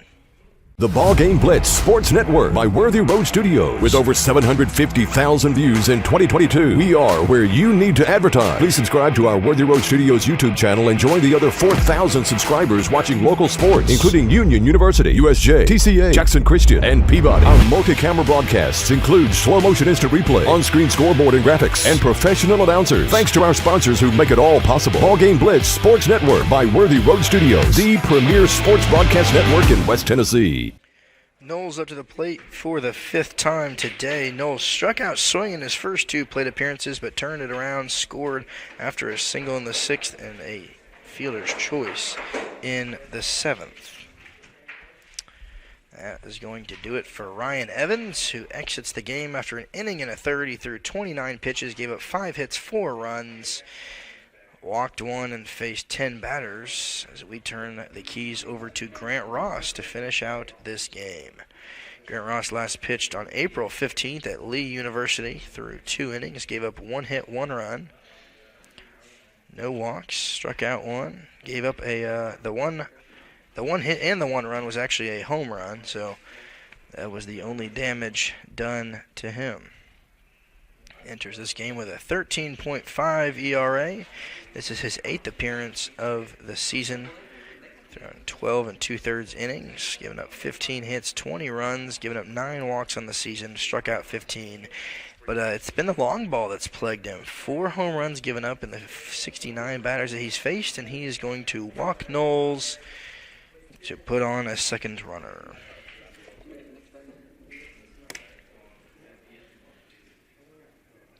So Brooks now goes to second. Knowles is at first. Rodier up to the plate now. The only guy on this team to not reach base today. Grounded out to third base in the second inning. Flew out to center field in the third. Had a line drive caught by Mitch Sisk in the sixth inning.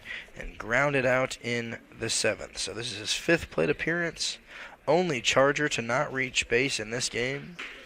And they're going to leave him in until he does so. So Grant Ross, lefty freshman on the mound, in there for strike 2. Typically we see Grant Ross over at first base. Good to see him on the mound once again. In this game he has struck out twice, so hopefully he can do that to the Charger batters.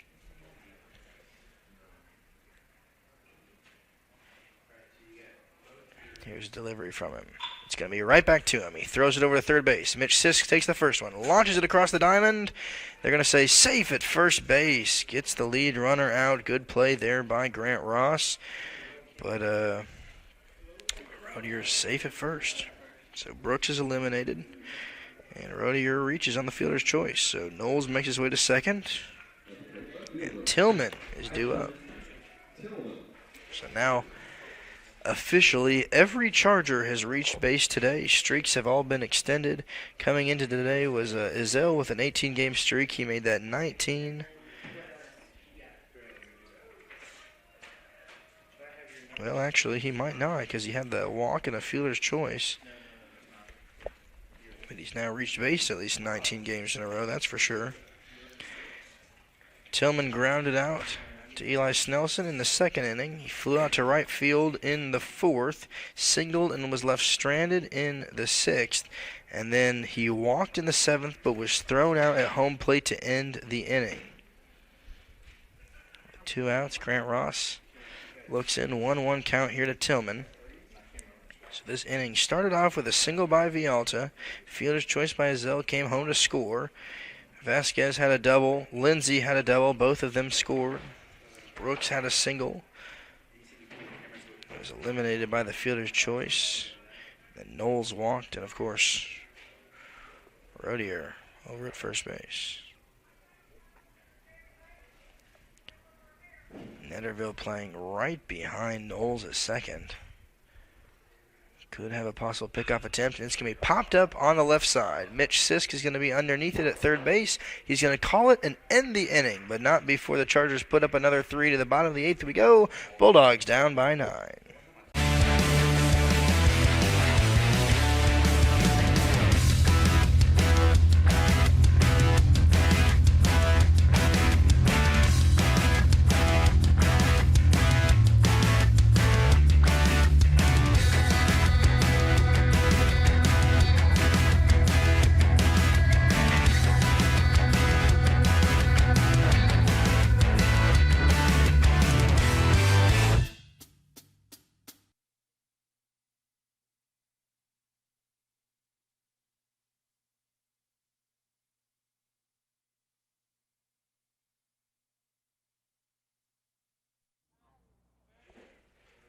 First pitch to Grant Ross is a swinging strike. Singley out once again for the 8th inning of work. That was going to be the question of would or would he not come on in relief. And he does. That's going to be hit in the gap. Second baseman Vialta diving for it, and Grant Ross is going to get on with a single after striking out twice. So Grant Ross with a single right under the glove of Vialta. He's going to bring up Blake Barrett, and the Bulldogs are trying to piece together some stuff late here in the game. Actually, it looks like that is going to do it for Blake Barrett. Colby Davis is going to be the pinch hitter for him. Pinch hitter for you, number 11, Colby Davis.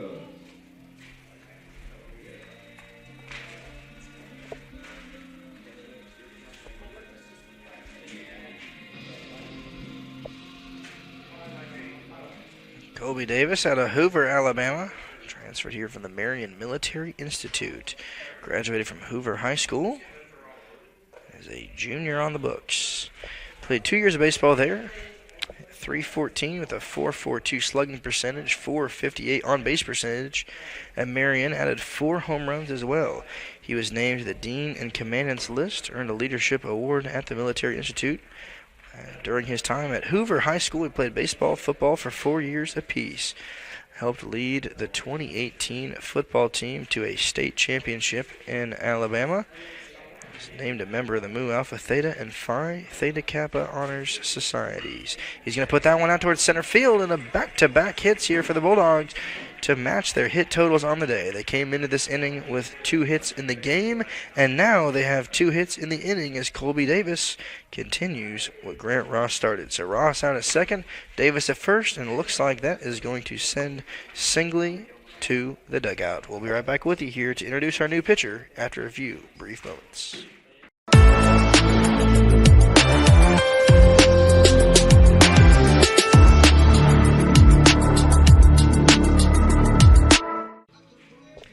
Couple of changes here. We're going to see Patrick Maxwell get his first plate appearance of the game. He's going to come in relief of Canyon Pace, so most likely Caden Cottrell in this game behind the plate. And here's the first pitch to Maxwell. It's a little chop shot out to center field. Bodine's going to grab it, and Maxwell is retired. So a great game came to an end here for Singley. Phenomenal game on the mound. He threw 7 innings, 93 pitches, only gave up 4 hits, 2 of those coming this inning. He had the 2 early walks, struck out 9 batters, and faced 25. Phenomenal game by Singley, and we're going to see the introduction of Trey Wright. Trey Wright pitched in the second game yesterday. He threw 1 inning, struck out 1, and faced 3 batters. So far on the season, Wright has a 6.05 ERA. That ball is going to get away from the catcher Knowles, and both runners are going to advance. So Davis is now at second. Ross is now at third. Trey Frierson up to the plate, getting his 3rd plate appearance of the game. So he had a pop fly to the first baseman Vasquez in the 3rd inning, and then he hit a fly ball to right field where he was retired in the 6th inning. So Frierson getting his 3rd plate appearance. Here's a delivery to him low and down. Wright this season has thrown 19 in a 3rd inning. He's given up 16 hits, 13 runs, walked 19, and struck out 14. He's given up 2 doubles in the 93 batters that he has faced, a constant relief image for the Chargers. In the dirt there. Knowles is going to dig it. Good pick there. Frierson tells his boys not to come on in on that one. Before Union, last time he pitched was against Valdosta State on April 15th. Through 2 innings, gave up 1 hit, 1 run, walked 3, and hit 1 with a pitch. The most he's gone in a season is 3 innings. So he's had a combined 19 in a 3rd innings, and he's going to walk Frierson, and the bases are going to be loaded as the Bulldogs go back to the top of the lineup. The Bulldogs look to string something together here for the first time today. There's only 1 out against them, and Britt Netterville is going to get his 4th plate appearance of the game. He struck out swinging in the 1st inning. He grounded out to shortstop in the 3rd, and then he had the single before getting caught stealing in the 6th. So he's going to take his spot on the left-handed batter's box. Switching it up here. Wright is going to step off the mound here for a moment.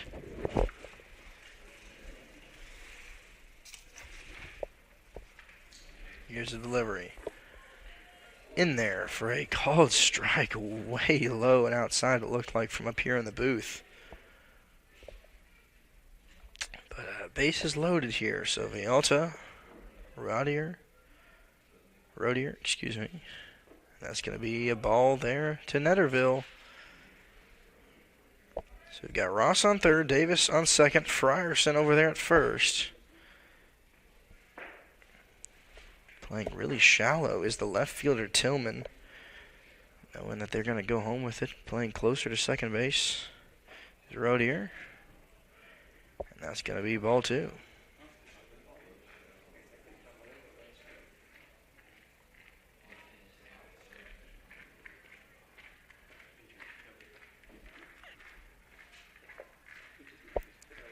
Zell, the third baseman, holding Ross. That's going to be popped up right back towards the press booth here.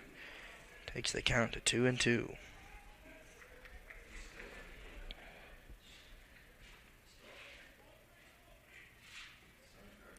Netterville out of Centerville, Mississippi. Transferred in from Southwest Mississippi Community College. Graduated from Centerville Academy. Spent time at Louisiana Tech as well, and he's going to let the count go full. Netterville, one of the most athletic guys on this Bulldog team, played 3 years of football, 4 years of baseball, 4 years of track, 4 years of golf, and played football to a state championship from Mississippi. Also named the Dandy Dozen in baseball, and he's going to put that one out towards right field. Let's see if it's fair. No, it's going to be just foul by about a foot.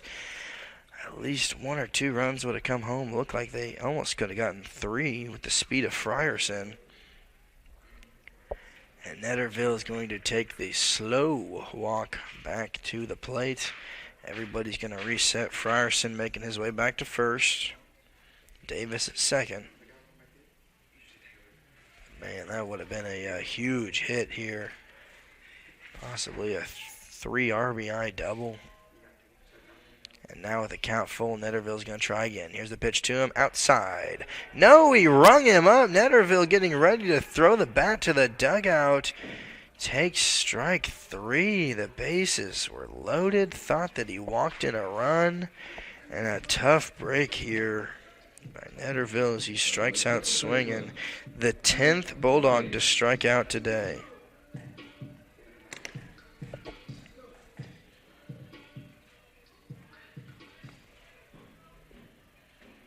Now it's time for Alec Hardy to get his crack at it. Bases loaded, struck out in the first inning, had a single, the first hit of the game for the Bulldogs in the third inning before he was picked off.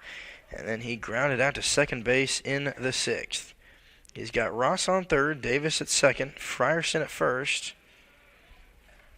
He's going to take the count 1-0 here. Bases juiced here to Alec. Tillman now playing a little bit deeper than he was against Netterville. And here's a delivery from the stretch. Fouled back into the netting. So 1 ball, 1 strike, the count here to Alec. Just the helmet.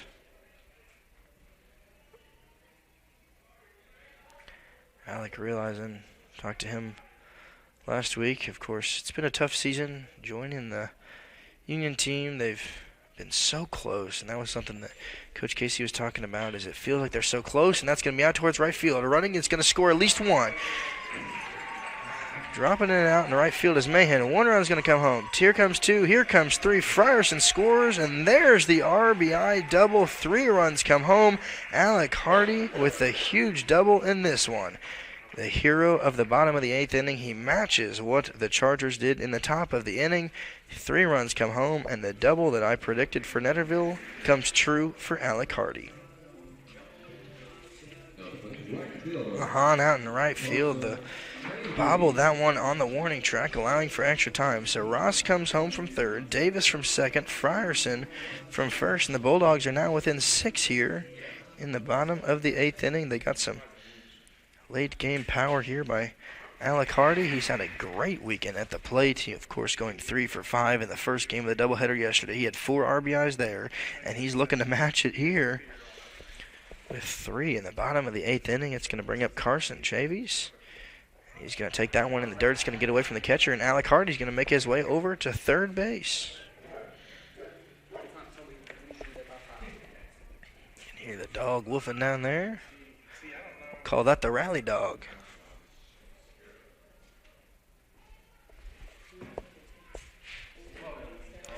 So 2 of those runs are credited to Singley. 1 is credited to Wright. One of the relief pitchers came running out of the bullpen. He came running out of the bullpen very excited to come into the game, and the catcher, Knowles, shook him off and said, no, stay out there. We're not ready for you yet.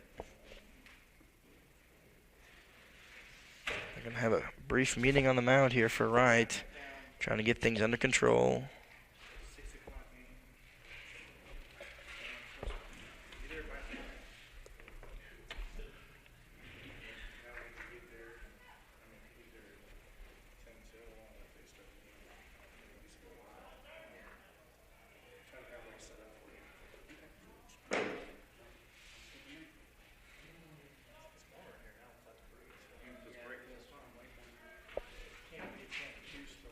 Here's a delivery in there for a called strike.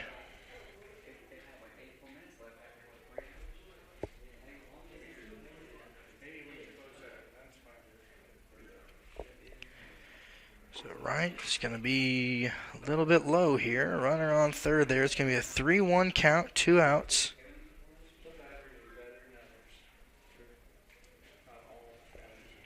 At the plate is Carson Chavis. He's going to take that one outside. No, it's going to be in there, called strike 2. So the count goes full. 3 balls, 2 strikes, 2 outs here. Carson Chavis at the plate. Alec Hardy over there at third. Brought home 3 runs on his RBI double. Here's the pitch. It's going to be in the hands. He's going to walk him, and Chavis is going to make his way over to first base.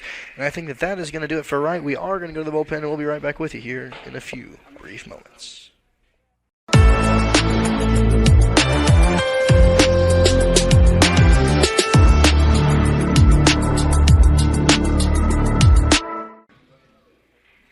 Mitch Sisk is up to the plate, and he's got a big opportunity ahead of him. Carson Chavis at first, Hardy at third, and the ball straight up in the air. Vasquez underneath at the first baseman. He drops it, and the Bulldogs are able to stay alive. They get lucky here as Vasquez is unable to haul it in foul territory. Bulldog fans get another chance. Hardy was already home on that. And Sisk is going to get a huge break here in the bottom of the 8th inning. 3 runs have already come home. That's Frierson, Davis, and Ross. They all scored on the double by Hardy. And now there's a first and third situation. We got Chavis over at first, Hardy over at third. A pitching change introduces Ben Capps into the game, the right-handed pitcher out of Gordo, Alabama. The freshman, and that's going to be out towards center field. Dropping back is going to be Bodine. It's going to be over his head and off the wall. Mitch Sisk has the hit. He's got 1 run coming home, and Alec Hardy, they're waving home the second run. There's going to be a play at the plate. No, there's not. The tag is not going to get there in time for Chavis, and a 2 RBI double here for Mitch Sisk in the bottom of the 8th inning, and 5 runs come home. The Bulldogs stay in it, and now they're only within 4 with a 2-out RBI double to Mitch Sisk. Left fielder, Grayson Swanson. Sisk is on second, and a great introduction of the new pitcher, Ben Capps. Capps with a 7.56 ERA, 1 win, no losses, 11 appearances in the game. He's got 8 1/3 innings pitched. He's given up 18 hits, 10 runs, 2 walks, 5 strikeouts, 2 doubles, and has faced 46 batters. His last appearance was April 12th against Trevecca Nazarene. He went 1/3 of an inning, gave up 2 hits, 2 runs in that one. Walked 1 as well, and now Grayson Swanson is the batter, the 9th batter of the inning. Really, the Bulldogs getting it turned on here late in the game. Swanson flew out to right field in the 2nd inning, struck out in the 4th, and then flew out to center field in the 7th.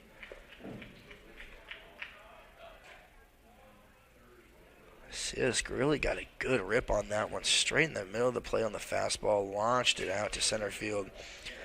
Looked like Bodine had a chance to get it, and man, Sisk burned him. Clouds now covering the sun. Not too many clouds in the sky, but they're taking care of the sun with the few that there are. Here's a delivery. Just outside.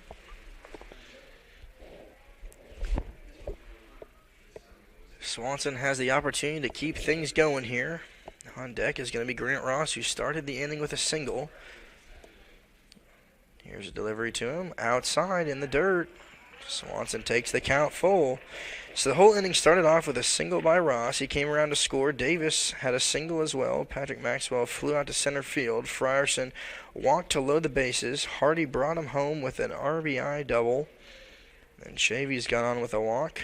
Sisk brought both of them home with a double. So here is the delivery, the 3-2. It's outside, and the Bulldogs have another runner on here in Grayson Swanson. And back to Ross we go.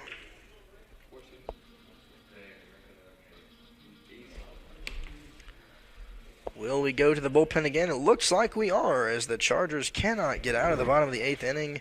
Clearly frustrated as Ben Capps, and we'll be right back with you here in a few brief moments.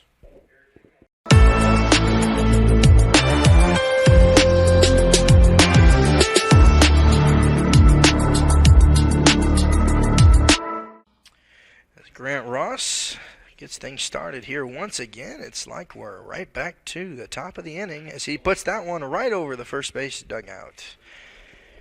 First base, he's got Grayson Swanson. Out on second is Mitch Sisk, and it's going to bring in the left-handed pitcher, Will Hodlin. Hodlin came in relief of the first game yesterday, went 2 2/3 innings. Gave up 1 hit, 1 run, 2 walks, struck out 3 in the 11 batters he faced yesterday, and that's going to be way off the mark here to Ross. So Capps exits the game, and it has now taken 3 pitchers to get through the 8th inning. So Sengley went 7 innings through 93 pitches, giving up 4 hits, 2 runs. We started this off with Wright, who went 2/3 of an inning through 21 pitches, 1 hit, gave up 3 runs. Capps came in, gave up no runs, 1 hit. But blowing up this inning here has been the Bulldogs, and now Hodlin is going to get his chance. So Capps only threw 8 pitches, gave up 1 hit, no runs, credited to him. But that 1 hit was pretty dangerous in the 2 batters that he faced. So here's a delivery to Ross. Swung on and missed, and that's going to end the rally. To the top of the 9th inning we go. Bulldogs now within 4, 9-5. Championship DNA. That's what you find at Jones Chevrolet at Three-Way. A full line of new Chevrolets plus West Tennessee's largest used car inventory. State-of-the-art service work and pre-approved auto loans online at JonesChevroletHumboldt.com. Shop with a winner. Jones Chevrolet at Three-Way.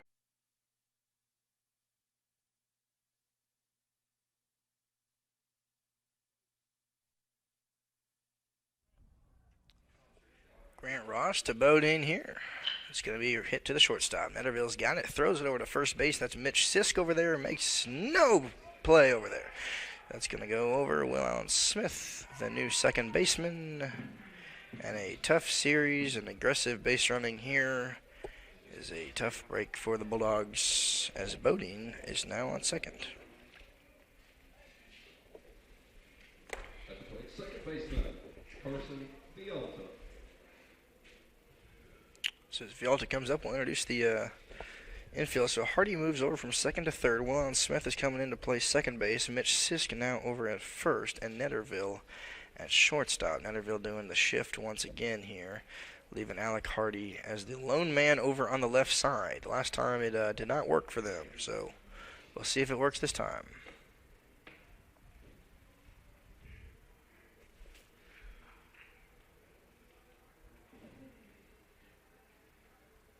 Here's a delivery, just outside in the dirt to Vialta.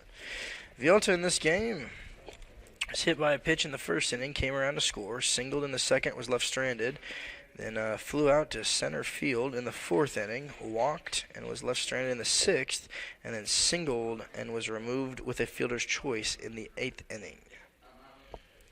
Load up by Ross, he's going home with it. Here's the pitch, way outside. It's Caden Cottrell behind the plate now as Canyon Pace exited the game with a pinch hitter.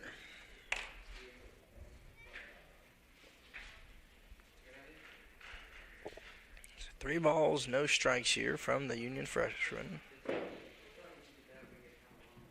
Here's a delivery. Outside, 4 straight balls. Vialta's on first, Bodine on second. Reach on air, and it's going to bring up the third baseman, Ezell. Landon Ezell.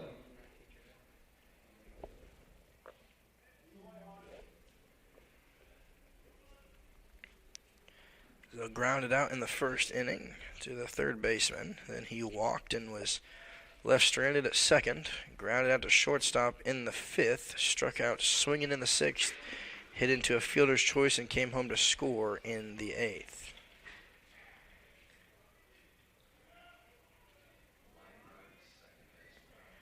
All right, there's a big gap there on the right side. Will Allen Smith holding closely to Bodine. And that's going to be in there for a called strike.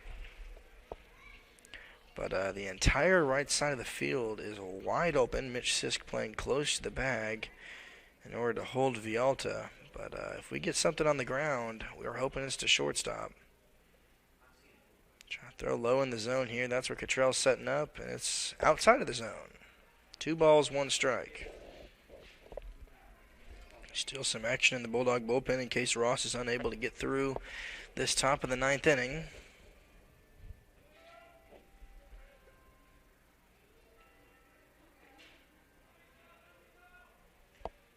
Looks back, checks Alec Hardy, and he's going to go home with it. It's going to be a little blooper on the right side. Dropping towards foul territory. It lands just foul.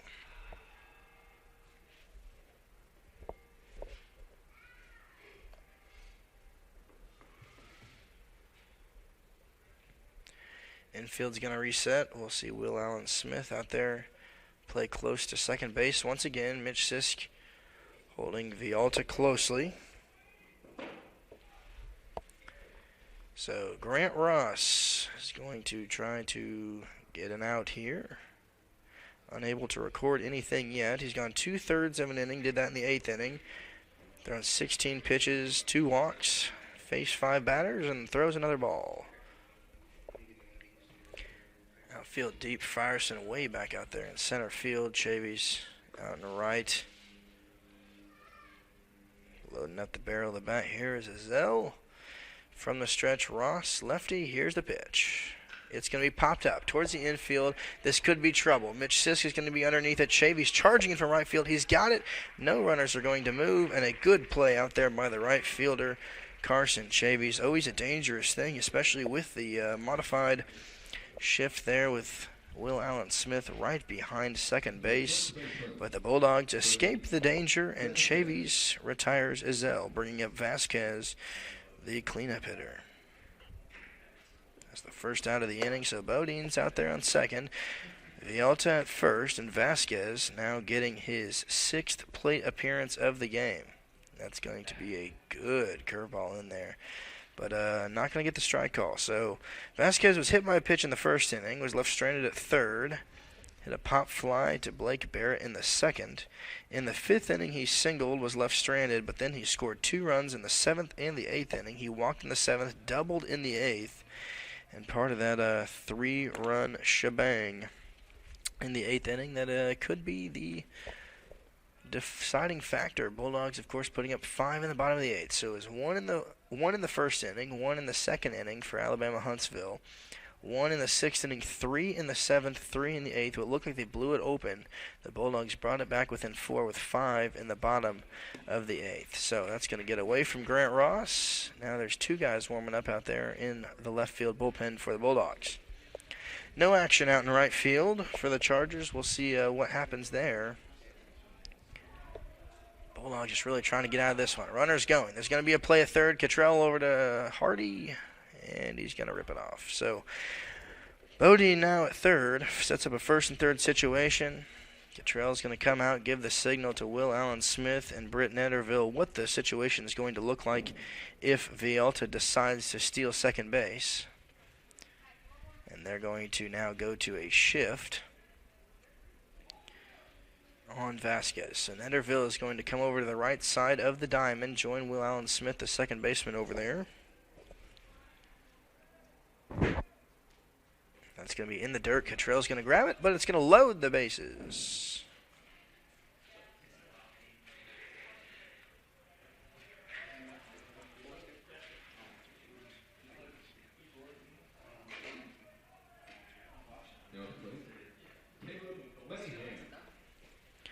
So Vasquez walks. Vialta moves over to second base, and the bases are juiced here for Mahan up to the plate. He came on as a pinch runner for Lindsay. That's going to do it for Lindsay. He was out there in right field. So Lindsay had 5 plate appearances, scored 2 runs, and now Mahan is going to get his first chance. Looking for something low and away. I mean, you want to put something on the ground, that's going to maybe do it. Netterville's going to grab it. He's going to go to first with it, only get 1 out. They are going to say that Mahan is out.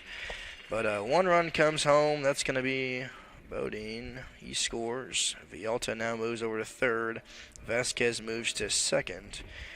But they get the out, so that's the big important thing. Unable to do a roll-em-up double play that they were hoping for, but it is what it is. Brooks now the batter. Delivery to him. It's going to be out on the right side. Actually, it's not going to be Brooks. They have another pinch hitter. So Brooks came in relief of Brewer. Brooks reached base both times, and now we are going to see Bader enter the game. So Bader getting his first plate appearance in this one.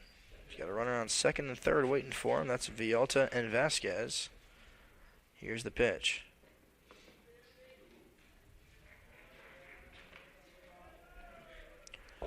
One ball, one strike, two outs. Here to Bader.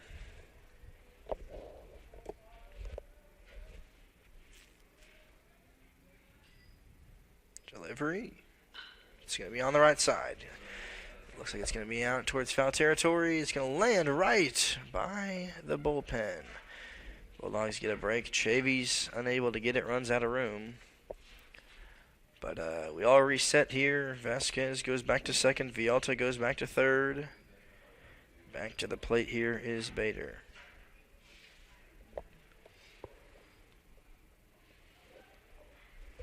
Bader getting his first plate appearance of the series.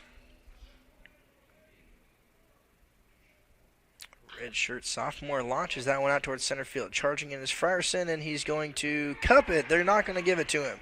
That's going to be one run coming home. It's going to be 2 runs coming home, and what Frierson tried to sell did not catch the eye of the umpire. So the redshirt sophomore out of Meridianville, Alabama, gets an RBI single. 2 runs come home. That's Vialta and Vasquez, and Bader standing on first base, and a 12-5 lead here now to Alabama Huntsville. They respond just as the Bulldogs put up a few. Will Knowles. So Will Knowles, now the batter, getting his 6th plate appearance. Struck out swinging in the first inning and the third inning. Had a single, came around to score in the 6th inning. Fielder's choice came around to score in the 7th inning. And walked and left stranded at second in the 8th.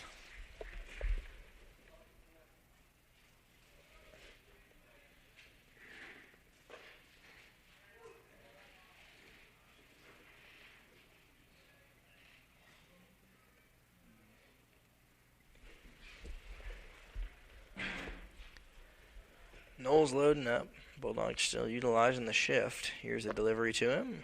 It's going to be low against Cottrell. Knowles out of Rainbow City, Alabama, graduated from Westbrook Christian High School. Was named the Gulf South Conference Honor Roll. Appeared in 32 games, started 26 times last season. This year he's hitting .304, played in 32 games, started in his 24th this afternoon. Has 79 at-bats on the season, 24 hits, 23 runs, made that 25 this afternoon. Has 3 doubles entering this game, 2 home runs, 19 RBIs, slugging percentage of .443. And here's a delivery to him. It's going to be popped right back up here. Wish I brought my glove with me to the ballpark today. Could have had a souvenir as the count goes full.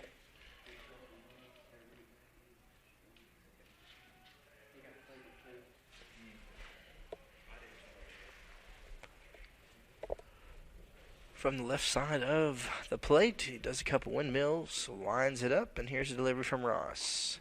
Full count, and walks him.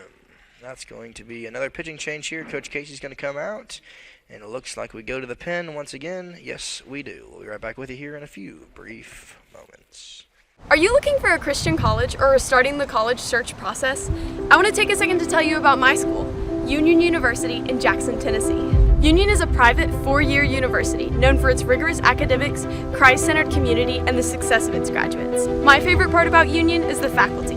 The professors here are so intentional about helping students grow not only academically, but also spiritually.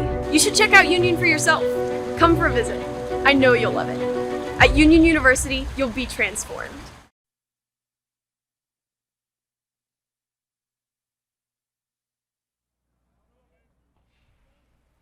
Rodier up to the plate now once again for the 6th time as well.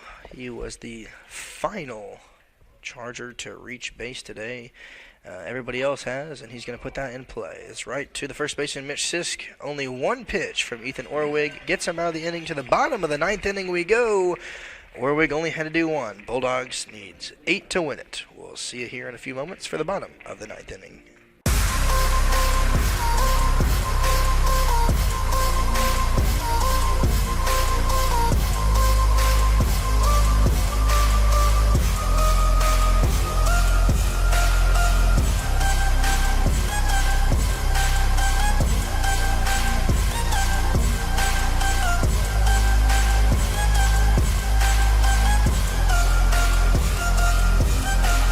Mention Ball Game Blitz Sports Network and receive a free gift.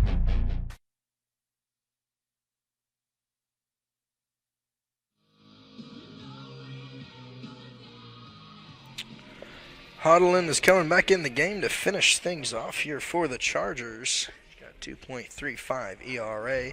He's got 5 saves on the season. No longer a save opportunity here, but they look to him to get things done.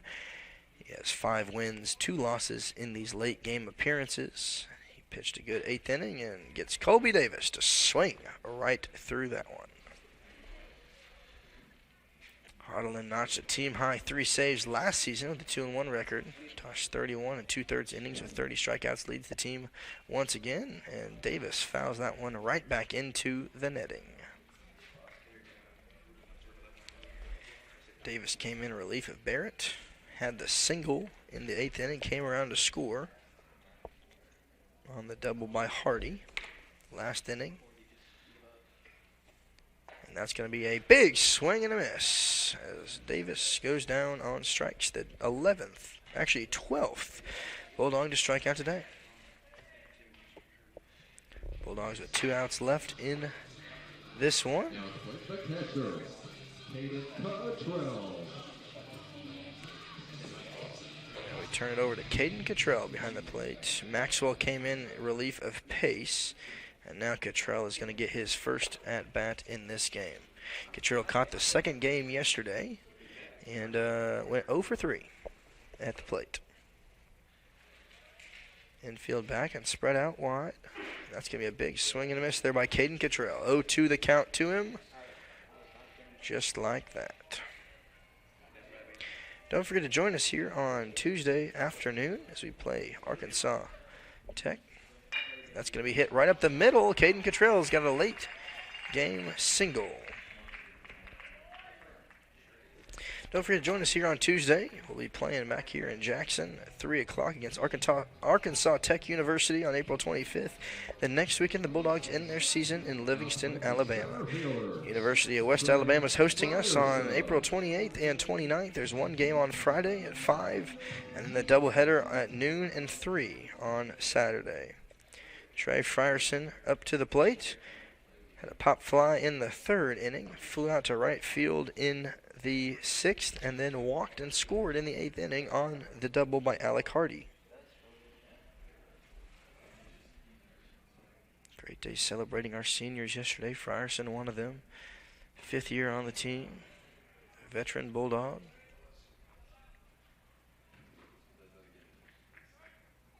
Graduate student this year after receiving his degree criminology last year. Here's a delivery to him. It's going to be popped out towards right center field. Underneath it is going to be Mahan charging in. He makes the catch out in right field, and the Bulldogs come down to their final out. It's going to be Britt Netterville as the man of the hour here with 2 outs in the bottom of the 9th. That's the shortstop, Britt Netherville.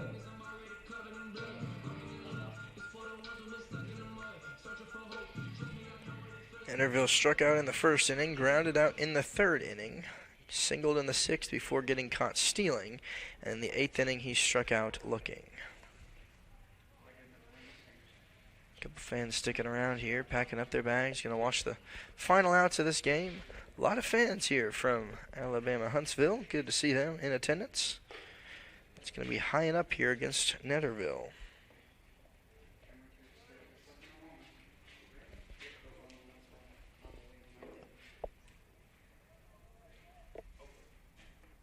Huddling from the stretch. Here's a delivery. Runners going. It's Caden Cottrell. They're going to let him take second base for free.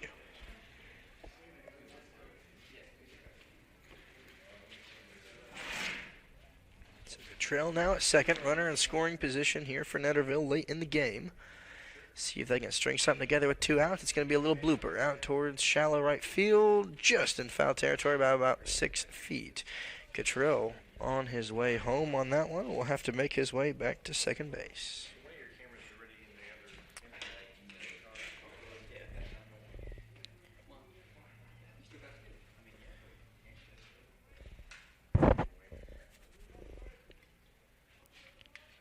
Netterville out of Centerville, Mississippi. Chance to keep things going or wrap this one up here on this Sunday afternoon. And time of game is going to be 3 hours and 10 minutes. That's going to do it here as Netterville goes down on strikes. The Bulldogs lose this one 12-5, and that wraps it up as they get swept by the University of Alabama at Huntsville. The Chargers take this one 12-5. They took yesterday 7-1 and 10-6. Here's the stat line. It's going to be singly week on Tuesday against Arkansas Tech University. We'll be right back here at 3 o'clock at Fesmeyer Field. Have a wonderful rest of your day. I'm Ethan Voss from all of us at Worthy Road Studios and Bulldog Baseball Broadcasting. We'll see ya. Have a great rest of your evening.